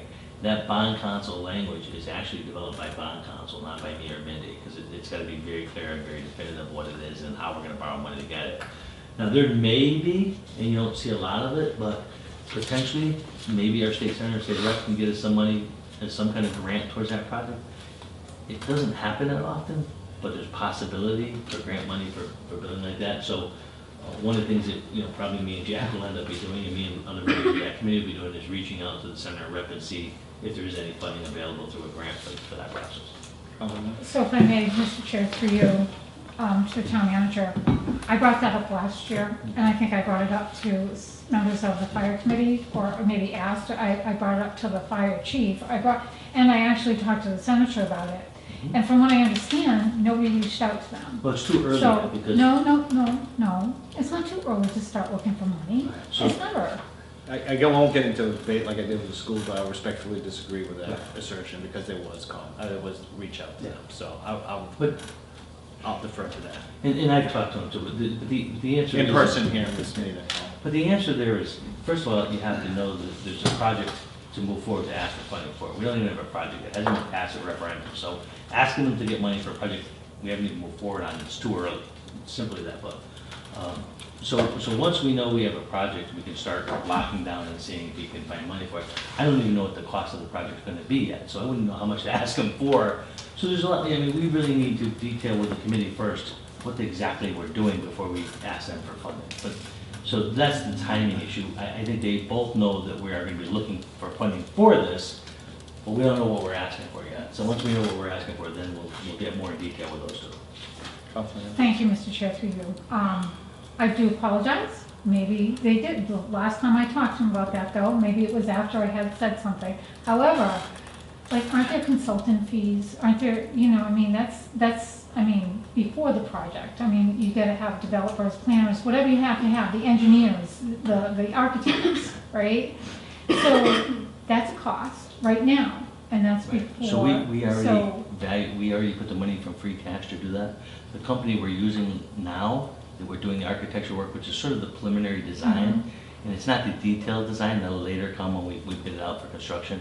But that money we already got from free cash. That was how we funded the program to start with. So you're correct. What happens is once we get through the detailed design, I think the next step, and again, Jack will have to work with me to figure out the next step, but usually the next step is We get to see if the council wants to approve such a thing, right? So, or the council first has to make a recommendation for the referendum, right? Then it goes to referendum, and then the voters say yes, and we have an estimate of what the cost will be, let's say $20 million for a number, right? So then, once we, Put it that high. well, whatever, $15 million, whatever the number is, right? So the number is $15 million, the voters then approve it. Part of the approval for that money will be money for detailed design, where they actually give you a specific design, architectural design of where the building's gonna be, where it's gonna be, what it looks like, all that stuff. That will come out of the bond money. But once I think the timing of asking the legislature to get more detailed on us for money will be once we have it voted on approved by the voters that there actually is a project. That's when we will really work with that. I guess I was just thinking that maybe you could have asked them to look for money for the. We're not there yet. We don't even know if there's a project. I know it, just as a point, just to defend the town on this one, we did have a meeting with Representative Durant, right in this meeting room right here, over 2 years ago. Asked him for $50,000 to do the study, and we got nothing. The money came through me Okay. getting a free cash. That was over 2 years ago. We had a meeting right here during his office. So Okay. I'm going to defend the town on this one Oh, we because did. we did seek it out. Okay, okay, I wasn't talking about Representative Durant though, so I was talking. Well, no, he was about going to pass it on to Senator Fatman. The Senate family was new at that time, so I think it was more Peter at that time, So- but the Senate family had just come in, so we didn't really have a lot of time during that, with the time frame Jack's talking about. Your point is well taken on when we develop goals for this. I agree with seeking out those funding, Yeah. but When the Okay. time is ready, we'll do that, So- it's just a matter of time. Okay, so the next issue is central dispatch. Now, we all know that part of my goal and objective last year was to try to get the funds and figure out a way to start central dispatch and come up with a plan. So the plan of doing central dispatch is kind of approved by the council, but we didn't have all the money to do it, so we only put in 2 dispatchers, right? We actually budgeted for the large part of the capital equipment, and if Batman comes through with the other $100,000, that'll finalize our money for the capital budget to do all the equipment changes. What I've already started working on with both the fire chief and the police chief is we need to set up actually dispatch policies and procedures for how it's gonna work. Who's gonna run the dispatch system? How's the training gonna be done? What are the policies for running this new dispatch system? So police and chief and fire chief have discussed it with me already. We're moving forward in that process. But there's still a lot of work to be done in that process. Now, the truth is, we're not gonna implement this until after July 1 because we still need the money for the 2 other dispatchers, right? So a lot of that will be implemented, and they've already started the process, but a lot of it will be implemented once we have the 2 dispatchers, because we're not gonna move to central dispatch until after the July budget, after the next year's budget, right? So that's gonna move forward, but that is something, there's gonna still have to be quite a work to be done to get that dispatch all set up. Because we're gonna have to have plans for when we're gonna change the building, because we're gonna have to put in some new consoles and stuff, and the hardware's gotta be put into the building. So the 2 chiefs and I will work with that to figure out the vendors for the, for the equipment and all that stuff. So there's a lot of work to be done. I can try to detail that again out for you, the steps of all that, but I think the first step is getting the policy and procedures for how it's gonna operate, because we have time to do that. And we all know the plan is that I gotta add the budget 2 more dispatchers for next year. That's part of next year's budget. I think we've all agreed that that's our plan, right? Yeah, it was last year, but that was phase 1 of it, and we're gonna continue and finish stage 2 of that central dispatch. I've also worked and talked to Dee about, we don't see any real big union issues, because you remember we're taking 4 firemen and putting them back into the fire department from dispatch. So I talked to DRA and did some planning with that. We don't expect there's a labor issue, but they could grieve it and they could try to fight it, but we feel pretty comfortable and in good shape with that. But that should make some dramatic improvements to the fire department as well, because we have 4 new members that are actually doing ambulance calls, which hopefully will add some revenue as well. Okay? So that's all things we still have to deal with in the upcoming year. Councilman Clay, you have a question? Yeah, I just had a couple of notes on the central dispatch. And it goes back to, that specificity that I was talking about. So, I'd like to see the goal, have those actual items like a new building layout, the organizational plan and policies, working with the fire chief and the police chief to come up with the training program, hierarchy, and all that stuff. But to list those out, so that we can say, this part you did, this part you did, this part you didn't. So I'd be happy to do that. As a matter of fact, I would suspect that once the police and fire department, because there's a whole issue of control, gets involved with that, because both police and fire want to have equal control of that new dispatcher. So that's why I have them together working on a policy and procedures that they can agree to, which is critical for this. But we'd be happy, I would imagine that those policies and procedures would be brought forward to the PPP committee for review. So that would be part of it. And again, if you want to add that as a detail to what we're going to do, then it's just part of our daily tasks of what we know we have to do to implement it. In terms of the architecture, it's a good question. I know we've talked a lot about the purchasing of the equipment. What I've not seen, I've not seen the layout yet. I know the chief has that already and he's comfortable, but I think it's one more station, and I haven't seen the design of how that's going to occur. But they're going to have to give me plans for that too, so it actually functionally works at the dispatch center.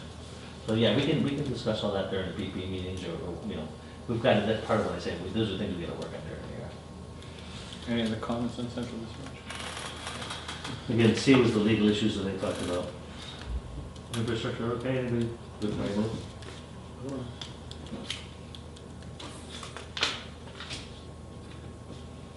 Okay, go on. You're good. You're good. Thanks, Mr. Chair. So infrastructure rail trail is another ongoing problem, which is well, I don't know how to describe it, but become a real pain. And I say the reason it's become a real pain is because anytime you're involved with state and federal programs, it just gets so much more complicated, particularly in this issue. It's a federal issue with I think we were talking about the $1 million and the timing and all that, and the detailed design at Casella started, we had to put more money in to finish that, and now the state is telling us, the federal government is going to require us to have control of the rail trail, and if we, to get control of the rail trail, we have to, the state will lease it to us for like $1, it's no big deal, and all I really want is from the bank that's deteriorating to the Greek restaurant, because one of the requirements they have is that we have to do title searches on any, state's requiring us to do title searches on the abutting properties to that rail trail, and they're suggesting we could take the whole rail trail, but we'd have to do those assessments all the way. We don't have the money to do that, so we're not taking it. Plus, I don't want to have responsibility for a rail trail that's not developed and fixed, right? So we're trying to work that out, and there's one person who works on leases for the state for the property, and she promised me 3 weeks ago that she would send me a lease agreement, and I'm still waiting. She said it would take about a month, so I guess I should still be waiting. But that process is I think it's just going to be a slow, painful process for Heather, Matt, and I as we go through that process and trying to meet the federal requirements for how that rail trail is going to be built. But it's going to be an ongoing issue, and I think it's going to take some time. Now, obviously, talking $1 million, in my mind, we could should be able to do the whole damn rail trail for $1 million, but with the federal requirements for what they're going to do, it literally is going to be a whole offspend from that bank. I told the bank it's $300,000 to $400,000 to fix the bank, which is a big chunk of it. But then the other requirements you have to pave that section of it, and you have to put in certain materials and everything else. So Heather does most of that whole $1 million is going to be used for just that portion of the trail, which is a little bit in my opinion, but that's the federal government. The pavement management plan, this goes to an issue that we keep talking about, and I particularly had a lot of discussion with Gus over this issue. I'm all for fixing roads, and I talk to manufacturers and everybody that keep telling me that we got to fix roads in town. And as you know, we only have Chapter 90 money to fix roads, which is less than $500,000, somewhere in the $300,000 to $450,000 range, right? And everybody says, well, how come we're not fixing roads? Well, we can do it, but we got to find the source of money for that. Other towns use bonding money to do that. I said to Gus, and I'll say it again and again, is that I can't fix roads unless we have money for that. The policy decision that needs to be made here among council, and I think it's a very hard policy decision, is, as Monique is pointing out, taxpayers can only afford so much. They just don't have the capacity to pay for everything. A big issue that's going to come before us is the new firehouse, and that's $15 million in borrowing. How do you put more multiples of $1 million to fix roads? I just don't know how much taxpayers can afford. So this is a policy priority decision for you guys. Is we can do roads, but when we start doing debt service payments and making taxpayers pay for it part of the budget, I don't know how you do a firehouse too. So the problem here is that the town has simply a lack of resources from a population viewpoint, from a taxation viewpoint. So the reason I put it on here is because I hear it every year. It's like, well, we got to fix roads. Well, I'm all for it. Show me the money, because I don't know how to put this into the plan without revenue. Mr. Chair, Councilman. thank you to you, to Town Manager. I would suggest CDGB money, instead of just 1 year taking that money and putting it towards the infrastructure in town. We can do it. We did it. Look, no, let's do it again. No. Look at, no? No, yeah, no. Oh. We've done it Look at again, Main and we Street. can't do it again. Now, somebody actually brought up the suggestion for Main Street. They're like, look at Charlton coming down Route 20 when you're at the Four Corners there where the honey farms and stuff is, right? That's cement. And that got me thinking, and I'm in Kansas, and I'm driving on cement, and I'm not seeing all the problems that we have. So maybe something like that to look at, and getting that CDGB money and fixing that. It's getting worse. So let me answer that, because you make a good point, and we've done that, right? So we used CDBG money to fix the roads near the community center. All that money, again, when you use CDBG money, it has to be within the targeted development zone, so in poor areas of town. So we did, because near the community center is a target area of town, we were able to fix some roads with CDBG money. But then the next 2 years, we used the CDBG money to do the Central Street parking lot, right? So this year's money and next year's money is gonna be for the Central Street parking lot. The future year, the next year after that, is something where we can look at roads again. But again, you're talking 500 grand, so there's only limited amounts. You have to do smaller work, No, but we can. CDGB is not, we usually get 850,000, almost $1 million in CDGB. And you're correct. The question is, Well, do we you want to gotta use all of pay, it yeah. for just roads? I know No, sometimes you I don't. mean, you know? I think that's something, and I'm gonna go back to Councilor Claire being specific. I think something, it should be more specific, and I think I'm gonna actually, like, But that Well, would I be, mean, just, you know, that would be for 2000 and, so next year's 2020. but we can't 2021 continue to CDBG say, we're not funds. getting, I mean, we're only getting this much with chapter 90 money, we can't do it, we can't do it. I mean, if there's Right. something in writing and to the community, I mean, it's better than nothing. I had to tell Not everybody, Alan Keppel, look, not everybody goes to the community center and uses that road. And I understand it's gotta be specific areas, it's targeted areas, right? Well, you know, I mean, Main Street, that's the vein to our, yeah, there may be parts of Main Street in the target area, we'd have to look at that, but it's possible. I mean, But it has to be in a we- certain part of town. But didn't we use some CDGB money for the sidewalks and stuff, to get the sidewalks? Again, if it's in the target area of town, yes, so you have to So- look at what the target areas are. Yeah, and I think that where the new sidewalks were, right, Mhm. is where all that bumpity bump. So maybe that is It the could target. be, we'd have to look at it, again, that'd be the 2020 fiscal year, but we should, I mean, we look at it. Doesn't, I think it should be looked at. Council Clay, do you have a question? Thank you, Mr. Chair, through you. So, you know, reading through the goals through infrastructure, you're pretty much saying, well, you know, this should be my goal, but I'm not gonna be able to do this. Well, again, it depends upon if you guys want to set a policy. Right, but I the mean, money's for you to there. say, like, we have the pavement management plan already in Yep. place, you know, are you ready to research other ways? Do you think that there might be something out there that, you know, can help you actually achieve this goal? Or is it just going to be something that you say at the end of the year, well, the council didn't give me the money, so, you know what I mean? Yeah, so here's the answer. The answer is, the payment management plan is already in place, so we don't Right. need to do any work on there. Exactly. So if the council isn't gonna put up money and decide we're gonna bond it, then it should just come off the goals and objective. I put it here because I wanted to have that discussion, because everybody here says, how can we fix a road? So I want to have the discussion, because that's not a goal I can accomplish without resources. So And if we're not gonna make a decision as a policy matter that we're gonna spend a couple of $1 million of bond money for it, you might as well take it off the goal and objective, because it ain't gonna be accomplished. And if it is gonna stay on the objectives, you know, and again, I'm not opposed to it staying on here because we need to put more focus on this, but I think that the funding is more of the issue than the actual implementation. But I do, you know, I had a question I know that we have some current projects that have been funded, like South Street, but South Street can't be done until we get the money to do the water line type of thing. Are there any other projects that are on the back burner that have money earmarked for them, that maybe that money could be used elsewhere? I think the big one you're talking about, you're absolutely correct, is South Street. That's where they've been saving up money to do that project, and I think Heather's going to develop shortly the plan to do the water line for that South Street. So I think that's going to be in the near year or two. So year or kind of two, project, yeah. not like 5? No, I don't think it's the long term. So I think that's going to be done. She's been working a couple of years to get to the point where we had the town money for the road. The water money in some ways is easier because, as you know, the water company, like the sewer company, they break $1 million and they put it in the rates, right? So the water company rates Rick has paid particular attention to this, the water rates have only been going up by like 1%, right? But if you're gonna do that project, the water rate might now go up to 5, and maybe next year sewer doesn't go up as much. So that's a decision Heather has to make as to, and what you guys have to make is, the rates are impacted by the project you guys vote to approve. Because I set the rate, but I have nothing to do with it. It's based upon the debt service you guys vote for, right? So I think that Heather is looking for, there's going to be, unless next year, a rate increase for water to pay for the debt service for that, those main, because there are main water pipes that come out of that line on the South Street. Mhm.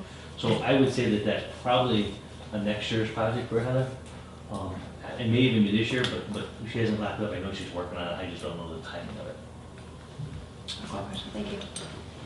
So yeah, again, if we're not gonna put money aside for the pavement maintenance, let's just take it off. But I did wanna have a discussion, because if you guys think it's more important, for instance, than the firehouse, then we should be discussing it. We have to figure out what the priority is, and I don't, that's your really call more than mine as to, do you wanna do a firehouse, do you wanna do roads, what do you wanna do with the money we have? That's the big question. Councilman?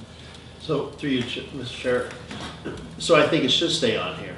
I do think that it needs to be addressed.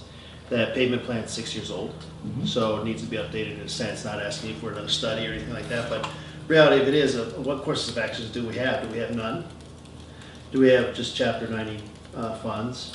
Do we have a 2-year plan? Do we have a 5-year plan? Do we have a 7.5-year plan? Do we have a 10-year plan?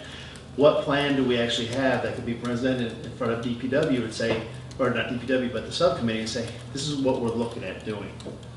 So there is a plan. So if you look at your capital improvement budget that we have, Right. and you look under DPW, you're gonna see in the capital improvement a group of roads that came off the management plan with dollar amounts next to them.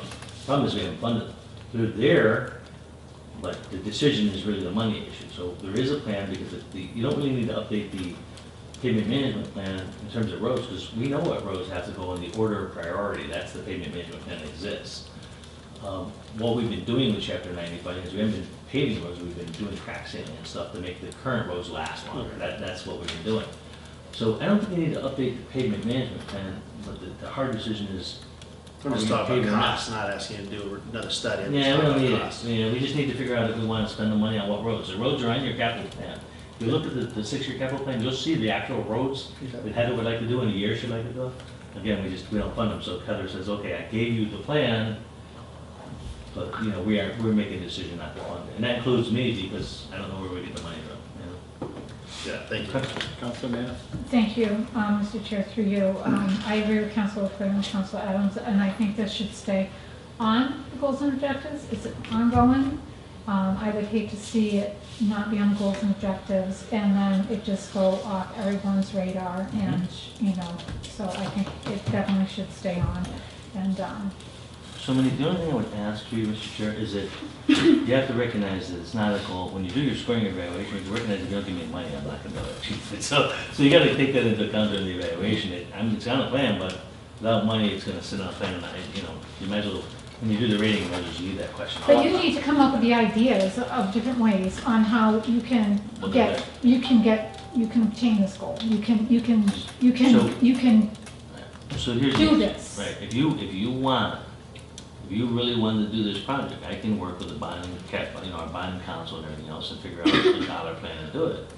Again, you gotta tell me that this is important enough that you wanna find the money for it. Developing the financial plan is not that big a deal. We know what roads have to be done and stuff, we just have to know if you wanna bond it or not, how much you wanna do, right? I mean, we can do that, but again, I guess I've gotten the impression from council is that right now the firehouse is the bigger of the two issues. And I'll also say to you that every town manager in the state would love to have more money from someplace for roads, and none of them have it. It's not just us. No, I totally get that. And you want to know something? I agree, the firehouse is very important, but you know what? We're not going to have roads pretty soon for those fire trucks to be driving on. I don't disagree. I think they're both equally important. And you know what, Monique, I agree with you. Even if I can't do the goal, even if we don't budget money, I agree with you that the reason I want it on the goals and objectives is because I don't want it to fall off the list. We've got to look at it every year. But you just kept saying, you might as well just take it off. Take I'm it saying in off. terms No, of don't take it off. evaluating me, Leave it there. has no value, but it's,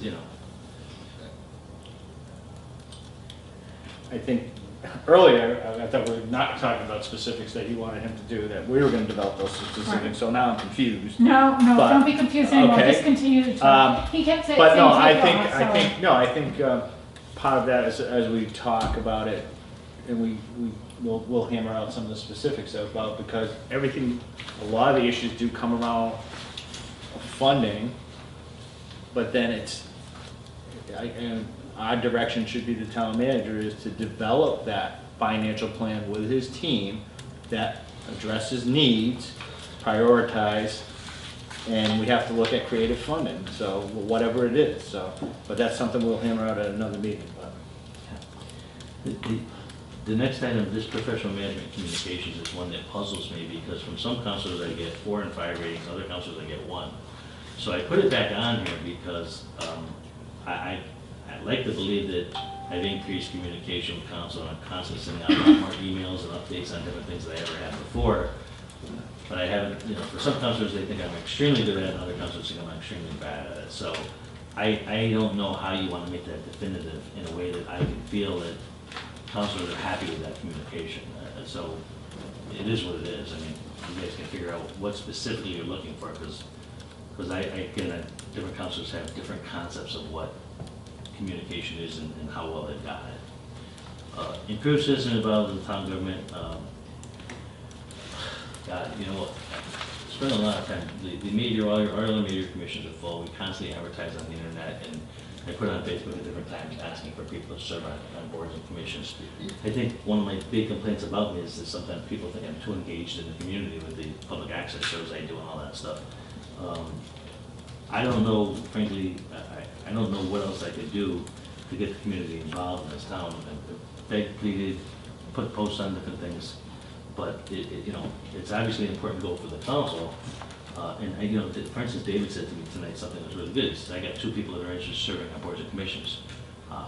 That's something that if you guys have people that want to serve on boards and commissions, I need you to hear from you guys and help me, because you guys have been in this town for 25 years. I've been here for 3. So if you have people that you want to recommend to different boards and commissions, I'm all ears. The relationship between the school system and myself and my staff, I think is great. I mean, we have a great relationship with the receiver, with the school management team, and we've been able to work together to do a lot of successful things. So I'm actually very proud of that relationship. I don't know that I can do much more. Actually, the receiver's invited to my department head meetings. This new receiver hasn't shown up yet. I think he hasn't showed up at any, I don't think. I invite him every week, he's part of my team, but he hasn't showed up. He's got his own things to worry about, so I don't think he's all that worried about me, but he gets the invitation. If he wants to come, he can attend, and when he needs me or I need him, we pick up the phone, call each other. So I think that relationship is good, but that all comes under this professional management communications. Again, some people think it's great, some people think it's not. So if you have more definitive things you're looking for instance, we have posted, one of the things that councilors asked for was, for instance, setting the water and sewer rate. They want to be part of the council meeting. So we've done that. I made the hearings. I'm not doing any of them by myself anymore. They've all been part of the council. I think that's a good thing, sometimes it's not a good thing. I mean, it puts you guys in a position of sitting there when we're setting up high sewer rates and stuff. So if that's what you want, well, power to you. But some of those things sometimes I think it's I don't know if we want it in council or not, but I'm going to continue doing that and setting up those meetings and doing those things unless council chooses otherwise. They'd rather have me just set the sewer rate and not bring it to council. I'll do that too, but I want some direction as to how you guys want to go forward. Council, good. Yeah, thank you, Mr. Chair, through you. I think that professional management and communication is really important. I think that everything that you have outlined here is extremely important. I also think that it's rather redundant because a lot of the scored questions that come out, if you look, a lot of them are very similar to what you have written here. So I'm not 100% sold that this should be also included in the goals and objectives as well as the scoring sheet. That's all. And I'm okay with that. I mean, again, this is a hard one for me because it seems like no matter what I do, I can't keep good scores on this. And I swear to God, if you guys email me, I think you get answers in 5 minutes sometimes. I mean, it's that quick, and you always get responses. I don't know how to be any faster than I am, so I don't know how much more I can improve. I mean, maybe you don't like the answer. I don't know, but Jorge, how many times have you emailed me, and how many times have you had to wait a full day for an answer? Probably never. Well, we're not talking about your evaluation, we're talking about goals and. No, but I'm talking about communication goals. But, I mean, you're talking about the evaluation. No, I'm talking about the communication. What else can I do? I mean, I just don't know how to improve it any more than giving you answers as fast as I can, as soon as you answer the questions. So. All right, so, I mean, as a council, we'll take a look at that whole section and See, part of it is just part of a regular job description to communicate with council, You know. so it's a, It's not a big goal. it's not a, it doesn't even belong here, we don't, it could just be part of the regular day-to-day management of the town, so. Councilor Nash? Thank you, Mr. Chairman, through you. Item B under number 6, improve citizen involvement in town government. Town manager was onto something there, because I've said for a long time that town councilors need to be ambassadors in this community. It's our responsibility to go out and encourage people to get involved. I don't want the town manager spending his time dealing with resident phone calls. Yes, his office needs to accept the board interest forms. It's up to us to go out and develop that. If it were to stay on as a goal, it needs to be specific with something such as fill vacancies of boards, commissions, and committees, advertise, publicize, express the value of involvement. We should do that. I want that off of your plate. Thank you. Yeah. I mean, frankly, I think that's one of the things where we should work together. Yeah. I mean, if you guys have names of people, different councils give me names of people, and I put them on boards and commissions, because you guys know them better than I do in a lot of cases, so I think it's a combined effort there. No, it is combined, and Councilor Nash, you're absolutely correct. We need to take more ownership of it. I know Councilor Adams sent an email to Yvonne just to update, I think, the information on the website, right? So that's Right. actually- Right? No, I sent to you, no, I sent, Let's see. yeah, it must have been multiple people. I think it was Rick. Send it all over. Or was it Rick? Yeah. Or somebody did, I saw. Rick has been working with me I saw on Rick- the sewer rates and stuff, and I've been going back in. and- No, not the rates, but and just the also- contact information somebody had Oh, put that in. we do all the time. I mean, we Yeah. A constantly- lot of this stuff is old though, there's like old postings for like boards and commissions and. Oh, But that was up to each department Yeah. to take care of that. But I think that should be our goal as a council though, to make sure that we keep that or we have it as a town. If we'll get to a town council, but we have to do a better job of promoting things ourselves as a council. That should be one of our Mr. goals. Chairman, just, so under the charter, the appointment process is me, I'm supposed to do. Oh, no, I But certainly I need you understand. guys for this. No, I certainly understand the appointment process. I think it's more of the social Networking. networking things. Okay. All right. Economic development, well, this is something that I spend a lot of different time working with Rosemary on. We're working on right now, there's a gentleman who wants to, he's buying a couple of buildings and he's going to be doing some manufacturing, so we're working with him to do a TIF right now, right? So this is kind of an everyday thing as Rosemary needs me to meet with different companies and developers and different people are involved in town. So it's an everyday type of thing. There's one thing that I've asked Rosemary that I want to kind of focus on more is, all the time you look at retail, you're always looking at the downtown area. Rosemary has all kinds of networks, right, for different buildings. So if a building owner downtown, for instance, reaches out to Rosemary, they'll say, oh, this is what I'm doing with this building, and I got this real estate agent. We're trying to engage them in helping them market the buildings and trying to do something with the buildings. What I said to Rosemary, I really would like to have more time in the Economic Development Commission work with this too, is I'd really like to see it mapped out, where every building on Main Street, in the main retail corridor, that we have who owns the building, what they want to do with the building, if they have a realtor involved in it, what kind of space do they have to rent out. I'd really like to have it for every building. Now, Rosemary has a lot of it in her head, but God forbid we lost Rosemary, and I don't think she has every building like I would like. I really would like to get more of a database as to what our buildings are, so that if a company comes and look, we're retail space, we could say, you know what, owner Z has space downtown, it's 2,500 square feet, he's got to contact this real estate company. I'd really like to develop that more so we can get a more detailed database on that. Councilman? Okay, so you went from, I'd like to get a database to a detailed database. So do we have a database, or do you need to? it So the doesn't need answer to is be there's no updated? database. The answer is For town property? no. So, There's an inventory. right, so there's assessment cards on every town property, so you know what the assessment card property is. But what you don't know is what's inside the owner's head of each property, right? So you don't know, for instance, Zoe's Pizza, you don't know what the owner wants to do upstairs or if he's ever gonna do anything. You don't know if he wants to rent it, real estate, if he's working with a realtor, you don't know any of those things, although Rosemary does. So I wanna be careful that she knows a lot of people because he talks to her, but it's not formalized into a actual documented database. And that's what I think we should have, is some kind of documented database. And I really like the Economic Development Commission to get involved with that.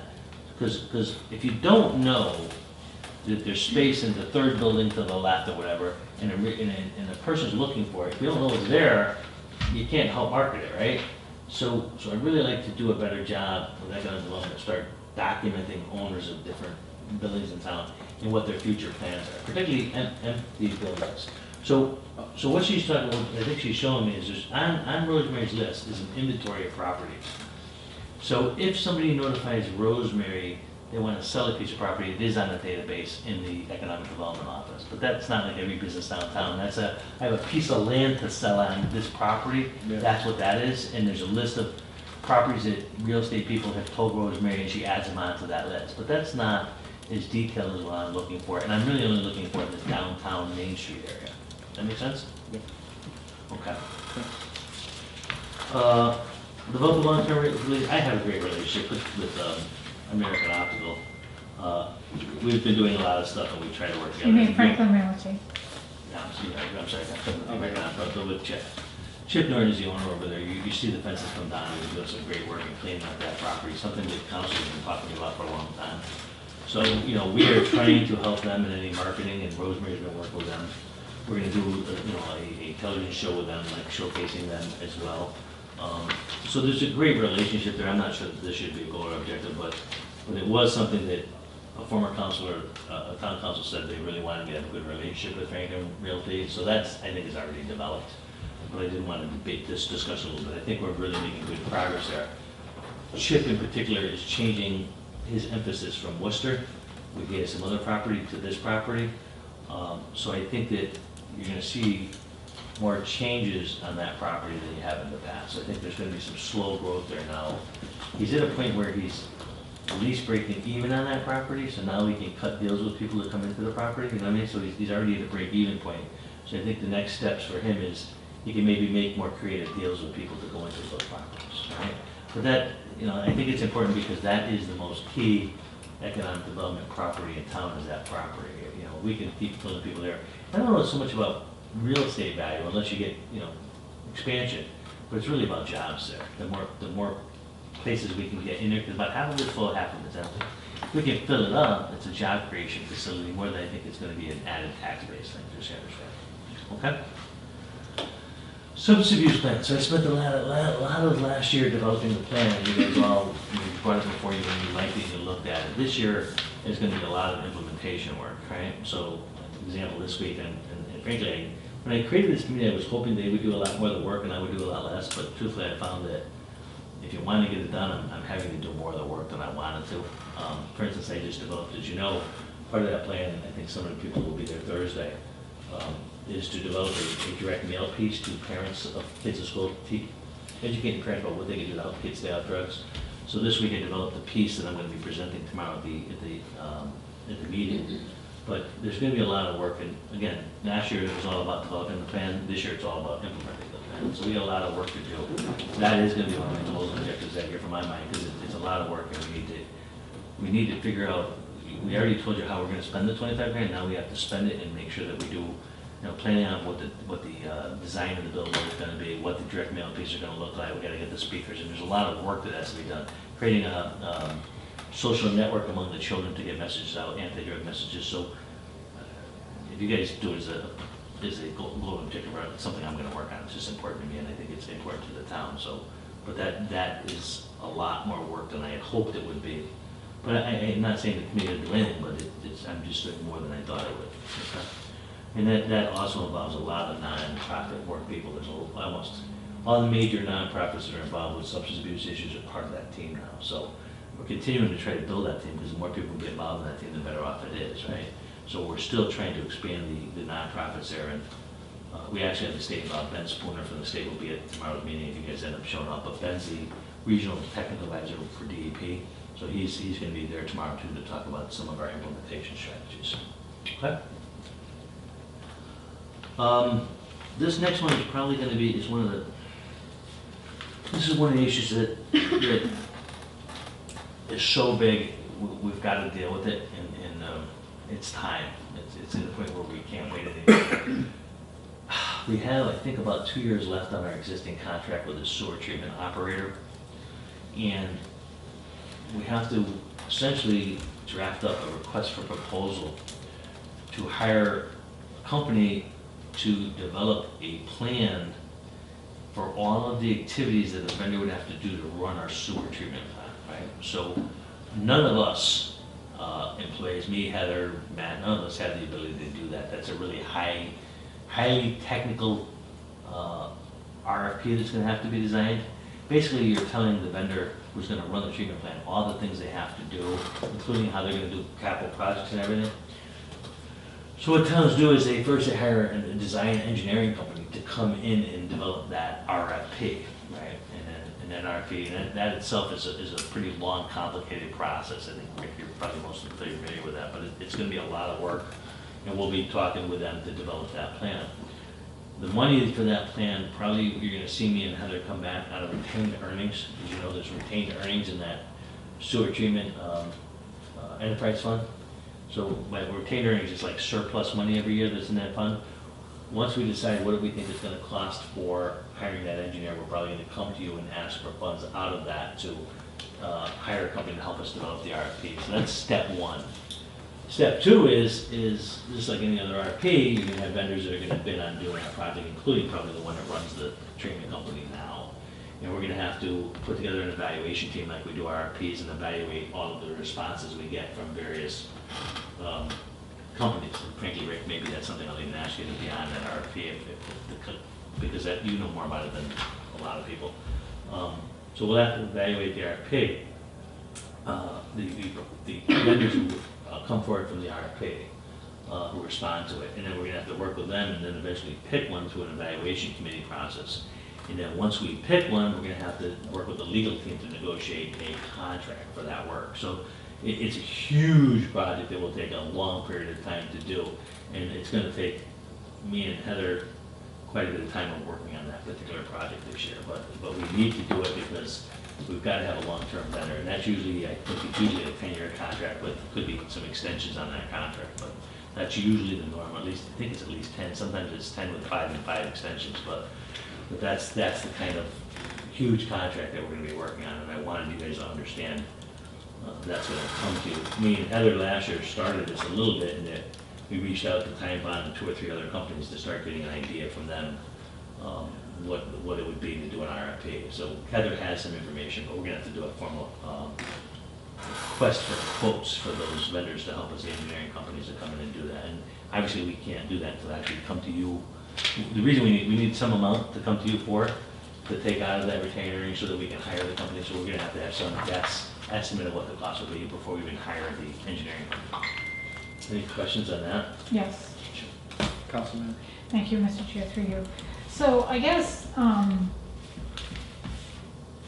this is something that has to be done, so why is it a goal? Why is it on goals and objectives? Because it's a massive amount of work. Right, So but, it's gotta be accomplished. I mean, everything has to be done. How much of this falls under Heather? And It's then, gonna fall under both me and Heather, because it's well, how Heather's, about, neither me or Heather are gonna what's do the the. division? Is it Heather 80, you 20?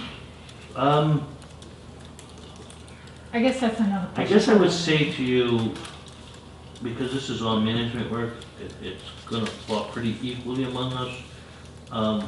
Because Heather, I mean, neither me or Heather can do the scope of service, so it's a matter of who decides to draft and work with them on the RFP. You know what, I would be willing to bet, say 60, I don't know, maybe 55, 60 Heather, 45, 50, yeah, it's not gonna be far apart, but Heather, I'd say, probably will do a little bit more than me, but So I it's guess gonna be a combination, I think this it's gonna is- be a combination of both of us on this one. This is something that you knew was coming down. I'm just like, I don't understand. I don't think it should be, but that's another discussion for another time. But thank you for Sure, letting me no know. problem. Thank you. That's all. Council Clinton? Thank you, Mr. Chair, through you. Just a comment on that.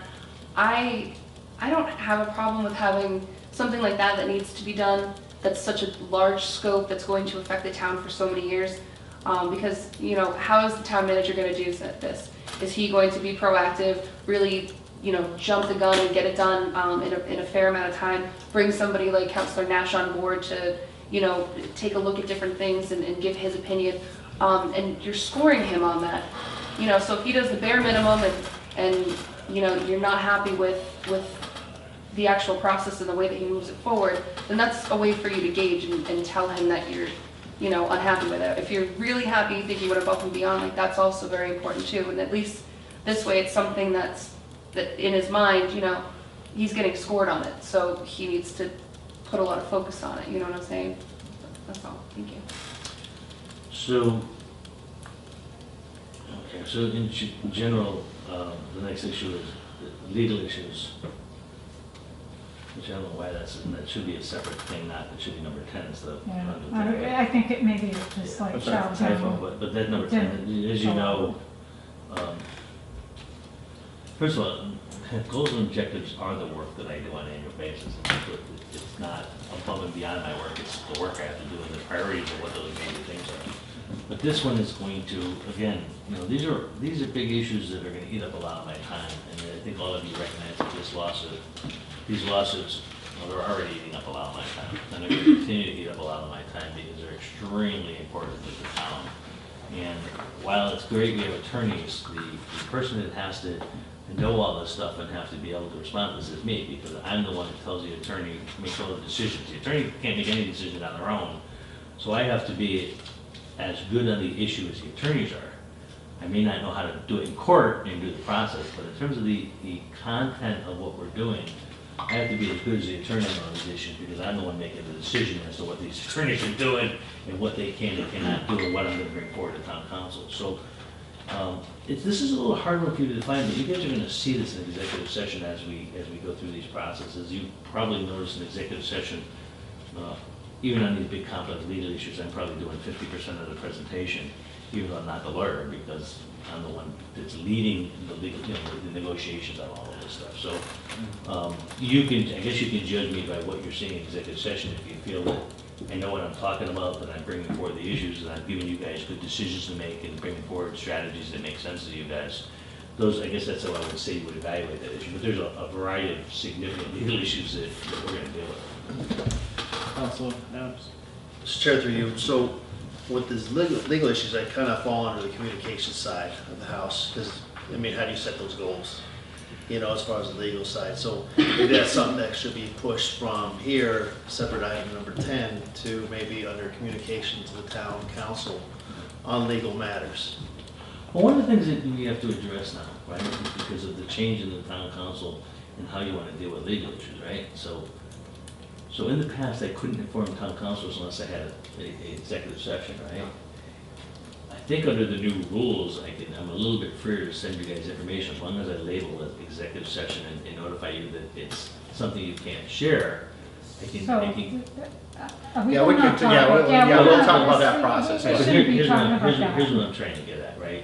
Is that in terms of this communication, if you guys want me, I can communicate more with you about these issues and keep you more up to date and at regular speed than I would otherwise. Yeah, That's the I point. think to Counsel Adams' point is, like, some of these could go into buckets. So you have like infrastructure, DPW, public safety, and then work off of those and have the bullet points. So Right. I think that's More of a bullet point. bullet but point. I mean, you know, I just, that could even fall under landfill. I mean, you look at other towns' goals and objectives, you know, it's like, and I think that's the point I was getting to, and that's something I guess that we as a council will discuss going forward, right? Like on one of these that I just pulled off, right? Financial, it was a town administrator, but it's town manager, same thing, right?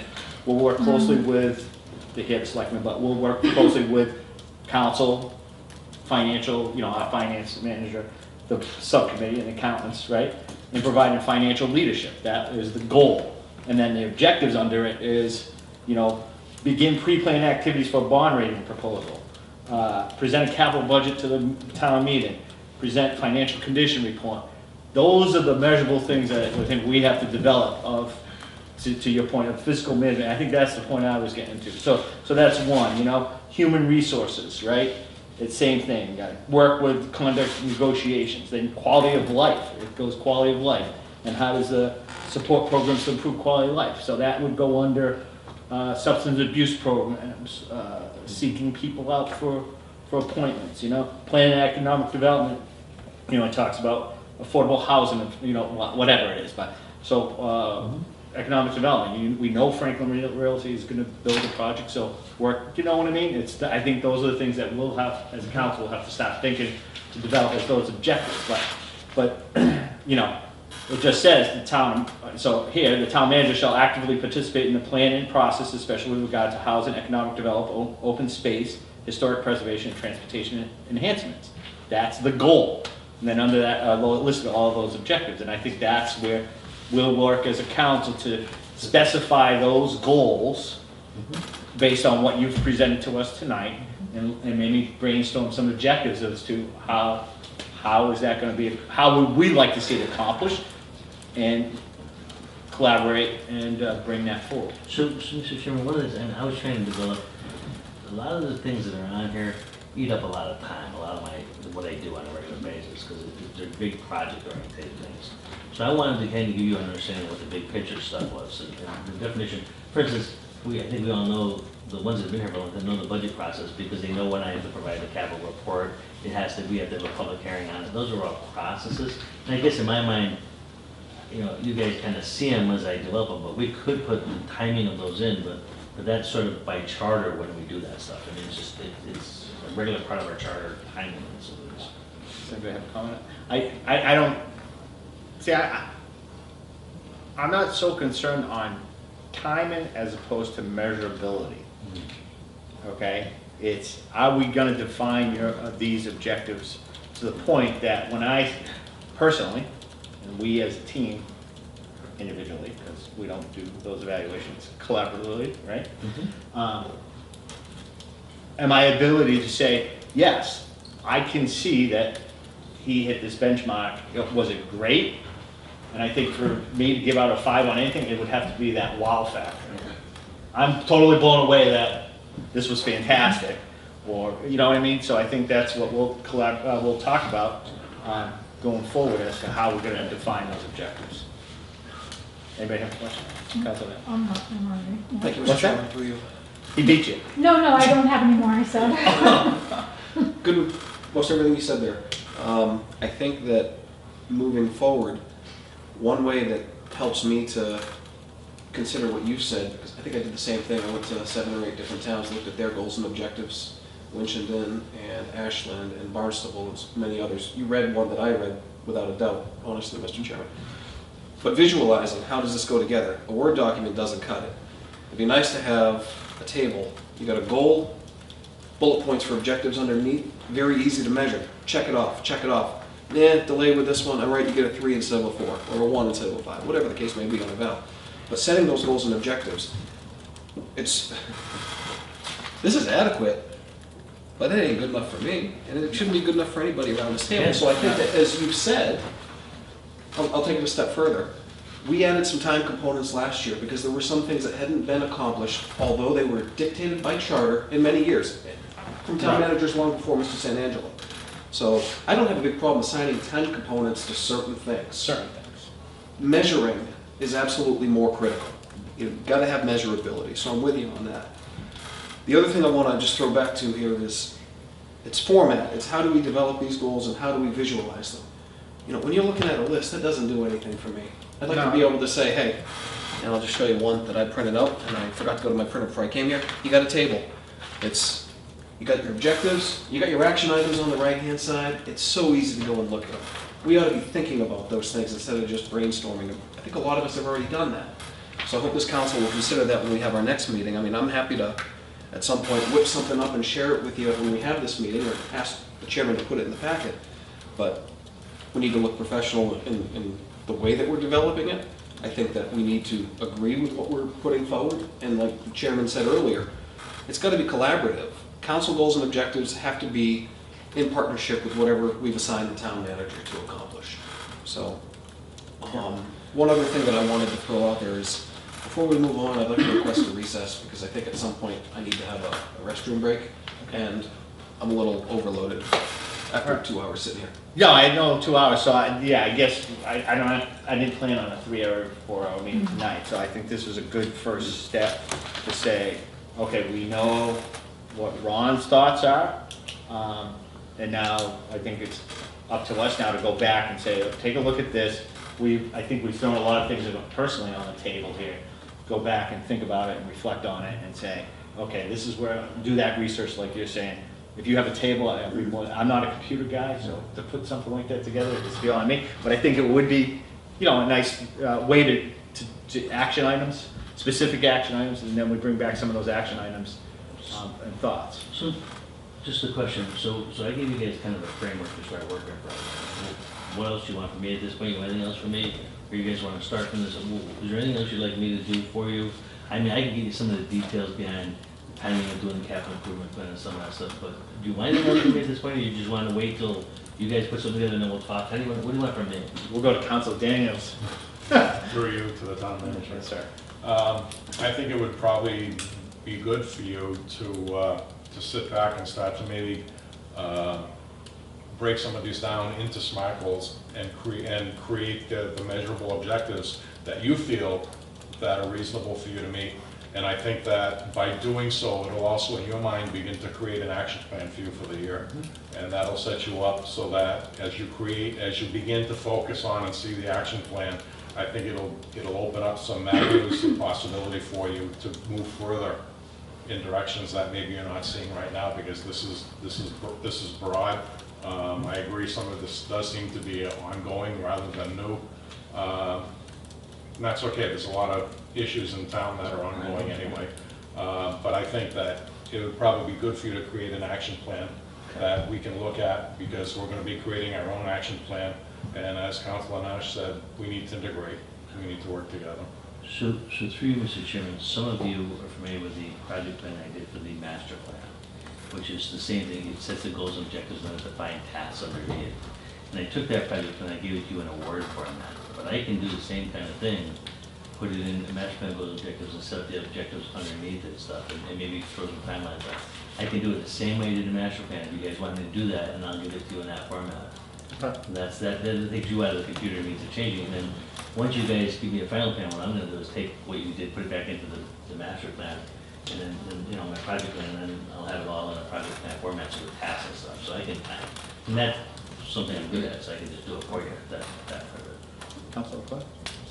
I think that was more than adequate. A good summation, right? That's a great summation. So, I suggest we skip over number 8. well, I think, I agree. So I think from here, we talked a lot about other things. I think we talked about stuff. So I think for the next meeting, we'll just come back to the table with our specific, Ron can work on his end, and we'll hash it up. The other thing before we adjourn, just real quick, is I need to set a meeting for next week for negotiation. So, for the town manager's contract. A meeting for next week? Yes, if possible. Are you talking general government? No, town council. Like an executive Executive session? session. Oh, executive session. Right, yeah. I am gone next week, You're gone next Thursday, I'm Thursday, Friday, Who else is going next week? Anybody going? I don't think I can, what's the Wednesday? Is it August? Wednesday's the first. August 1st? Yeah. I can't do Wednesday either. Huh? I'm only available Monday and Tuesday. Well, if we do it just as a town council, just like I mentioned, so can we do it on Tuesday? And we can talk about, can anybody meet Tuesday, then we can pick that up. P&D meeting. Oh, you do, okay. All right, well, I'll hammer it out afterwards, but just keep that in the forefront, okay? Okay. So, Mr. Chairman, to that end, the reason that I'd like to do this is I'd like to give it, the council members have asked me for a presentation of something, a proposal from me, and that's ready, so. Yeah, no, I know, so we'll talk about it, I'll get back to you. Yeah, we'll work on it. Just, we'll talk about it. Anything else? Does anybody else have anything else? I know it's not, we had council's forum, but I'll entertain anybody have any other comments before we just, everybody good? So we're skipping, Yeah, we're gonna come back at the next meeting with the council, our council goals, whatever goals we think we have, all right? okay, so We're gonna, what? I'm not really good with it, but whatever. It was on the agenda, I came prepared. Okay. I'll defer, but, I mean, we've had long meetings before, so I'm happy. Okay, I mean, I don't mind, do you wanna take a 5-minute recess? We can take a 10-minute recess? I'll be okay with it. So, did you have town council goals? Yeah. Okay. All right, well, let's take a 10-minute recess and then we'll come back. Yeah, come back. Okay.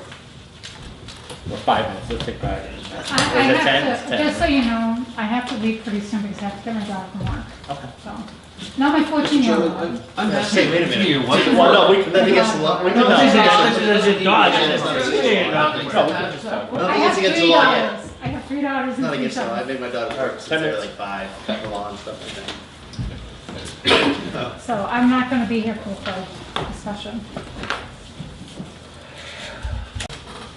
Council goals and objectives. So, I guess my question to the councils that have been here before, how did you go about developing your town council goals and objectives? Did you have specific council goals and objectives? So it's all the town objectives, It's all town manager. all town manager? Okay. So I guess the question is, do we want to have our own council, some goals and objectives that we'd like to accomplish as a council itself throughout the next year? So you said you had a couple of things, Dave had a couple of things, so who wants to go first? Well, it's the experienced one over there. Councilman Oh, Nash? experience doesn't really mean much here. We talked about, through you, Mr. Chairman, thank you, and I'll thank you and the other counselors that were so gracious enough to stick around for just a few more minutes, because we started addressing this topic of council goals and objectives during a general government meeting back in the fall. Okay. And I loved the idea. I know it's not unique for governing multiple member bodies to have its own strategy and sort of goal and objective document or a plan.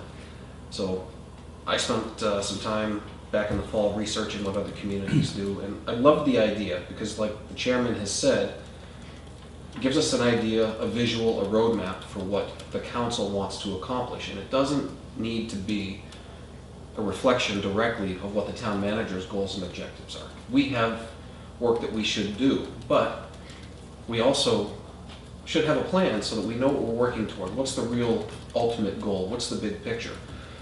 Something that I presented, and I have a copy of here, but I don't have enough for everybody, is something that they did in Barnstable. And I always talk about Barnstable because I'm from Hyannis, which is a village of Barnstable. I know people down there that are counselors. My mother still lives there.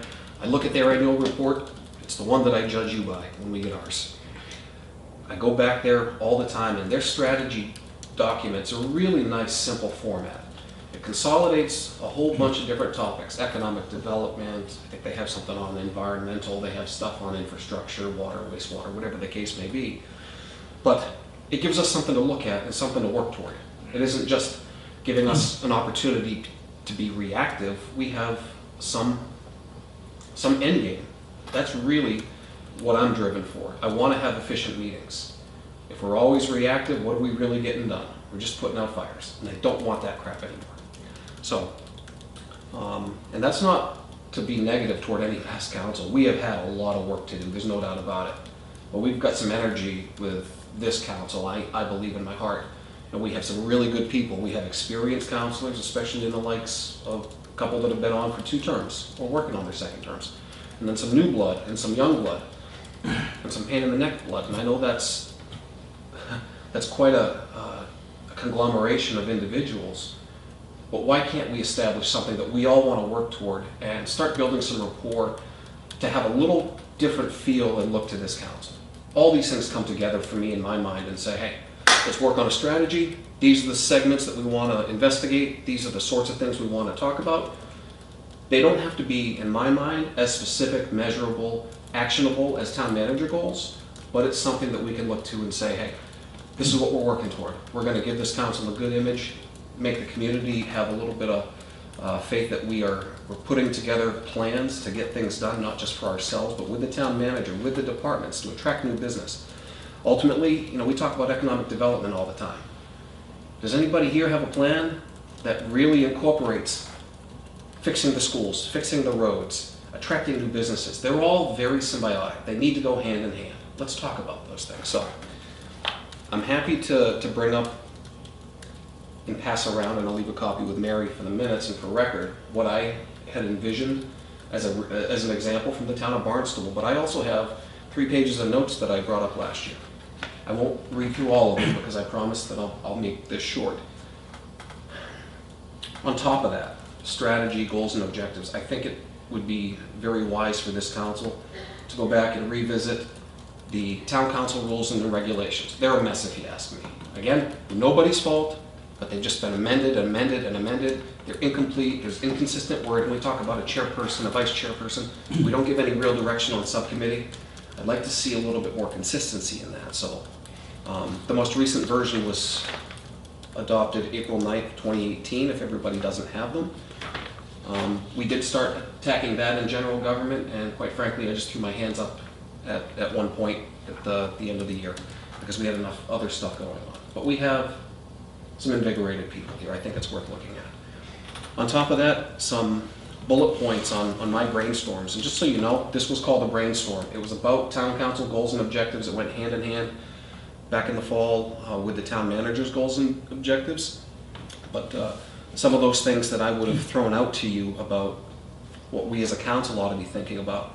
We should be investing energy and resources to restore and maintain our parks and recreation areas, even those that are in progress.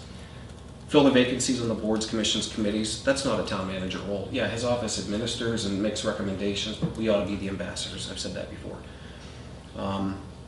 Emergency preparedness, terrorism prevention and response training and strategies. That isn't just for the department heads and the departments. Ron's people had put together, the police department had put together a fantastic forum 2 years ago that no elected official attended. I think I was the only person that was there as a member of a subcommittee. Again, I'm not setting myself apart, but who here, aside from maybe Councilor Jovan from his law enforcement background and maybe Councilor Adams from his military background, would have any idea of what to really do if someone took steps toward hostility during a council meeting, upstairs? Things like that need to be considered. There are some things that the town manager and I have talked about that I think we all ought to keep in the back of our minds. Lingering issues that we've talked about over the years. I had a conversation with former councilor today. He referred me to a guy named John Dufresne. We used to talk about a dog park in this town. What happened to that? We're talking about a dog kennel. Those things need to be given some attention. We can't just keep backburnering things. We may not have a plan to spend the money, but we ought to have some ideas and start thinking about those. I'm a big proponent of updating our town website and having up-to-date minutes and information on there. We've made great strides in that regard, but I think the last set of town council minutes were from February or March. We need to get those delivered to Yvonne. We need to get those up through her or through the... They're in a different spot now. Okay, well, just as an example, Just there are like others. the July one was up to date, but I noticed that it's in a totally different spot now. So maybe consolidating and making it easier for the public to find. Sure. Hand in hand with that, streamline the content that's on the town webpage with the Facebook page, you know. The other thing that we just spent $3.5 million on water and wastewater infrastructure, or wastewater infrastructure in particular. We need to be talking about what's coming down the line. Heather's alluded to it, but who here knows about the stormwater fees that are going to be mandated and beyond our control? We need to start banking some money when it comes to that. We've been coming for a while. Yep, so what are we doing about it? I've asked. That's where we ought to take the lead. That's my opinion. Beyond that, Ron knows I'm a big proponent of doing an annual report. It's in the charter. Every community does it. We hadn't done one in 12 or 13 years. All right, and it needs to be completely inclusive of a lot of information. And I'm glad last year we put in the salaries. Commissions this year. Yep. You know, then some things about the way that we operate. You know, it's easy to talk about problems, but we're the elected officials of this community. We should have some solutions if we're going to bring a problem to the forefront. Have that conversation with the town manager, department head before we get to committee and make someone look bad. We should be developing symbiotic relationships with the boards and commissions, and I suggested it last year, at least with one other counselor. Why do we all need to show up to a Board of Health meeting or to a planning board meeting? You know what, that could be subcommittee responsibility as liaisons. I think liaisons are a fantastic idea. We can incorporate some of those notions into our subcommittee reports or at council. Quite frankly, I don't plan to go to as many meetings anymore. I'm tired. You know what? It takes a lot of time and energy to get informed in this community if you're working as a town councilor. I'm also a big fan of community outreach. I think we can all do a little bit more of that. I think it makes us look better. It gives community confidence in the people that they've elected. But also, it takes some of that burden away from the town manager and all of the YouTube videos and the cable access shows. You know, we have people that we all talk with. I get that, but why couldn't, you know, Councilor O'Clair or Councilor Daniel be the focus of a community program to cable access? Make my life easier. If I'm boring you, I'm sorry. I didn't say you're warning You me. sigh a lot. Please, Mr. Nash. Okay, Councilor. You know, that's. No, wait, enough. You know, beyond that, Yeah, I that was- sigh at a lot of things, and I wasn't sighing because of what you said. We're not gonna go down that road, okay? I think that, you know, I have a lot more that I'd be willing to talk about, but I did promise to try to keep this brief. Ultimately, what I'd really love to see us do is take a look at a strategy or a plan. We can all contribute. It doesn't need to be complicated, but I did want to plant some seeds on things that are lingering, objectives that we all ought to be thinking about, past things that we have never gotten done, or at least community initiatives that have not been given attention. So, you know, with that, that's food for thought. I'll bring my notes to share with everybody at the next meeting if it's a topic for discussion, and otherwise I appreciate your indulgence, and I apologize. I didn't mean to offend you. And if I did, it was wrong of me, but I didn't. Thank you. Thank you, Councilor Nash. Other councilors first. Councilor Adam. So, I'm trying to keep mine short and sweet. So, mine was more of what I'm doing right now. I'm doing my best that I can on it. So, I met with, more so maybe like a subcommittee meeting, or subcommittee itself. I talked to the planning development economic director the other day and said, where can I help you? And where are we lacking? And that doesn't mean just me. Obviously, we can't have a quorum in there, but that could be other councilors talking to their subcommittee, or not the subcommittees, but their departments, and seeing how can I help you push along something that you're trying to work for. And I passed this on when I was running, was the short range, mid range, long range plan of each one. So I sat down with them and talked to them and listened to them and got some of their ideas and planted with some of my ideas and pushing along.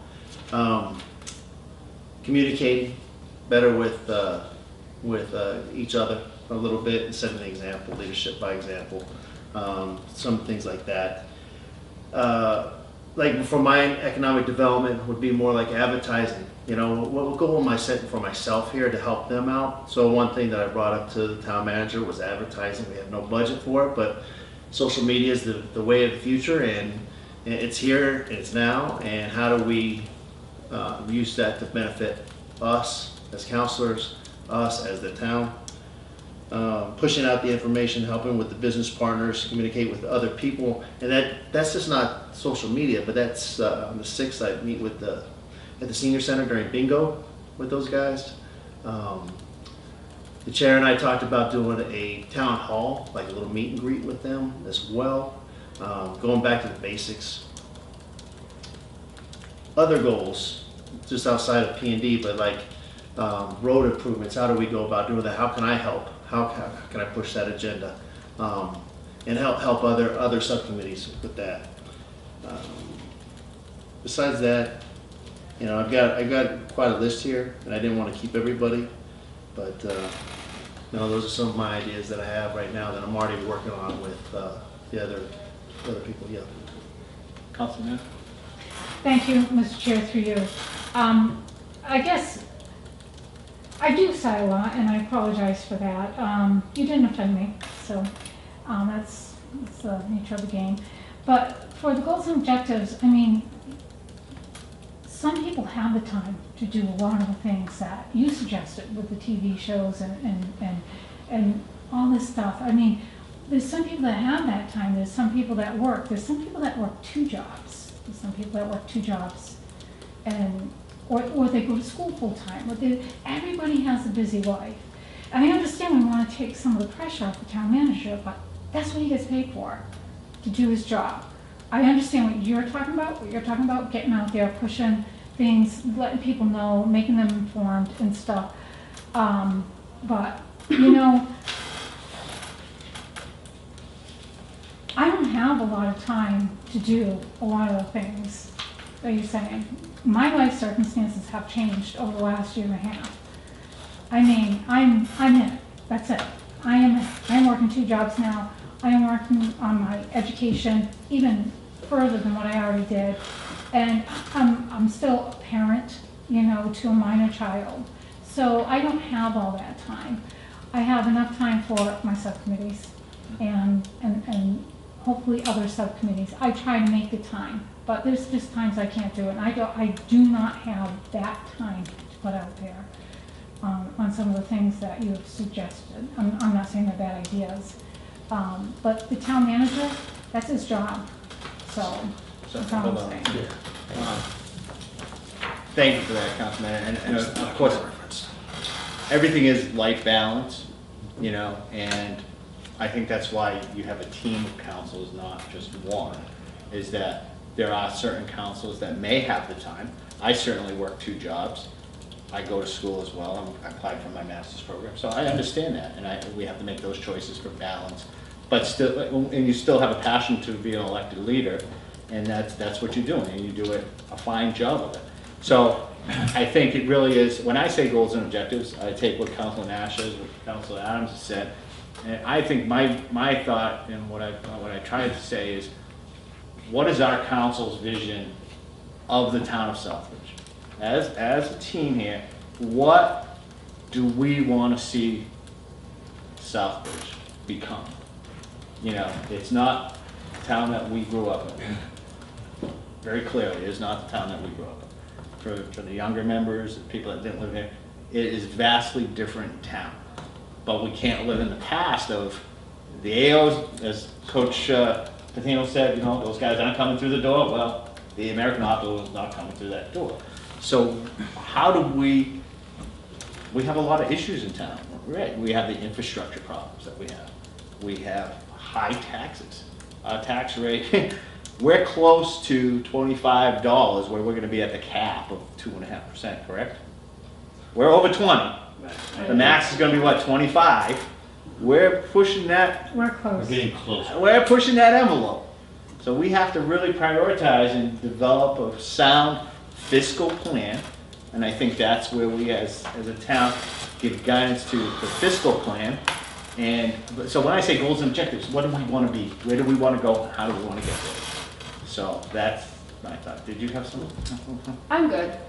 Okay. Thank you. Did you have something to follow up before I go to? So anytime that you need help, give me a call. I'm there for you. Seriously. I mean, I understand how busy you are or anybody else that is around here. I'm blessed. I serve my time and I get to work part-time and I get to go to school when I want to go to school and I, you know, have a beer when I want to have a beer, you know, so it's a pretty nice thing. So, and I'm blessed by that. So anytime that I can help, please just reach out, text message or phone call. I'm there. Second is maybe a recommendation is that each individual counselor come up and say, hey, these are my goals and Right. objectives. Yeah, I just wanted to throw it out on the table. And then Let's we- start thinking about it. Let's start talking about it. You know, if I may, Mr. Chair, Councilman. I don't think it should be required because we're elected by the people. Required for what, goals and Yeah, objectives? I don't think it should be required to have, you know, each individual counselor come up with goals and objectives. No, it's just your thoughts. What are your Well, thoughts? I'm listening to Council Adams say each individual should have their own goals and, you know. Well, if how- you want, I mean, and it's really. like- Oh, individually? Yeah, I don't think. No, I think- It's Right. just like when it used to be in the rules and regulations to censure a person if they didn't make it to so many meetings. It's not up to us to censure somebody if they don't make it to meetings. It's because we didn't elect them, it was the people that elected The them. people, yeah. So, I mean, I get you. Councilor? Thank you, Mr. Chair. I wasn't going to say it, but I will. You know, goals and objectives can be something that you want to bring to your subcommittee for the year. You know, so that you have, you know, 1 or 2 initiatives on PPP, right? oh yeah, well, it's there. You know what I'm Subcommittee, yes. But, Yeah, so I mean, you- I can't engage myself in the community and be out there Right, and that every doesn't- single day. everybody's doing something. goals- I can't do it. Yeah, everybody's goals would look different. Even if somebody's is a But then we're simple. walking a fine line too, because I mean, we can talk to personnel, but we can't talk to personnel. Yeah. You know what I mean? So I- we're walking that fine I line. think it's more of So- setting a direction and a tone. I think that's kind of what everybody's getting at. And, you know, it doesn't have to be all-consuming. Obviously, some people are going to be able to do more than other people. And I don't think that anybody would look at a certain counselor who's, you know, going to school, bettering themselves, still taking the time to come to meetings that are late at night and say, you know, you're not doing enough. Like, nobody would ever do that. You know what I'm saying? I'm not saying anybody would ever do that, but I've heard many times, I've I've been there, other counselors have not been there. That last training I was gonna be at, I signed up for it, it got moved. I couldn't make it, Think, because you know, I had something to do, and I was mad, because Things- I couldn't make it. Things happen in life, so I think the bottom line on this goals and objectives for the council side was, hey, if we all agree that this is what we wanna do we want ourselves to have some kind of vision and roadmap and start developing that?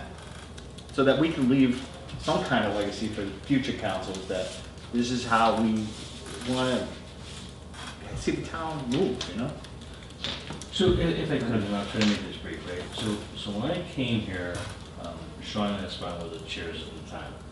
And one of the big things they said to me is that because of the change of, it used to be AO, and the town was thriving, it was good, and now it's changed, that they wanted me to kind of go out and do a positive change and do positive stuff on behalf of the community to change the atmosphere of the town, right? It was like a big thing to be engaged in the community, and I've done that a lot with, the Celebrating Southbridge, showcasing Southbridge, and showing up at events, and working the media and all that stuff, right? Truthfully, I don't care if I don't have to. I take criticism because people say that, you're too much like a mayor. I'm okay with passing that stuff and working with you guys to do that stuff. Frankly, I'd rather you guys do that stuff than me. So, like Dave was talking to me about taking leadership on P&D issues. I'd be more than happy to kind of, have him be out in front of a lot of these issues, because truthfully, what's frustrating to me is that this town has so many issues. I can't on my own fix the image of this town as hard as I try. That if all you guys are engaged in that, it's so much better for all of us and for the town if you're engaged in issues that are particularly like subcommittee driven, like, P&D is under economic development, so if he becomes that, education is under Rick. If they kind of become that leadership in those areas, it takes a lot of pressure off of me, and frankly, all of us working together can change the image better of the town than just me. And frankly, I'm spending too much of my time trying to do that, and I can't do it. That's all I'm saying. It's like the council goal, and then we'll leave it at this. Council goals and objectives. We have strong thoughts on DPW, right? Roads, this, infrastructure, plan development, economic development. Those are the goals of the council. Improve economic development, improve our infrastructure, improve our education, and a safe community.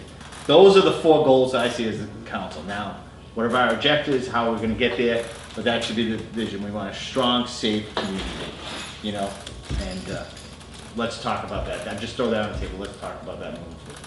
Anything else? Sure. You all set? I'm fine, thank you, Mr. Chair. Council Daniels, Council Clare, Councilman, you all set? I'm all All set. right, entertain a motion to adjourn. Mr. Chair, agenda item number 9. Oh, Second. well, the next meeting is August 13th. August 13th, yeah. The way it's worded, I was hoping I wouldn't be out of order to suggest some agenda items that, or find out if you're planning to put them on. Because it doesn't say discussion of next town council meeting date, it says discussion of next town council meeting. Oh, no, it was supposed to be just announced meeting, just like they normally do, but you can talk to me afterwards, we'll gladly All right. talk about it, Jeff.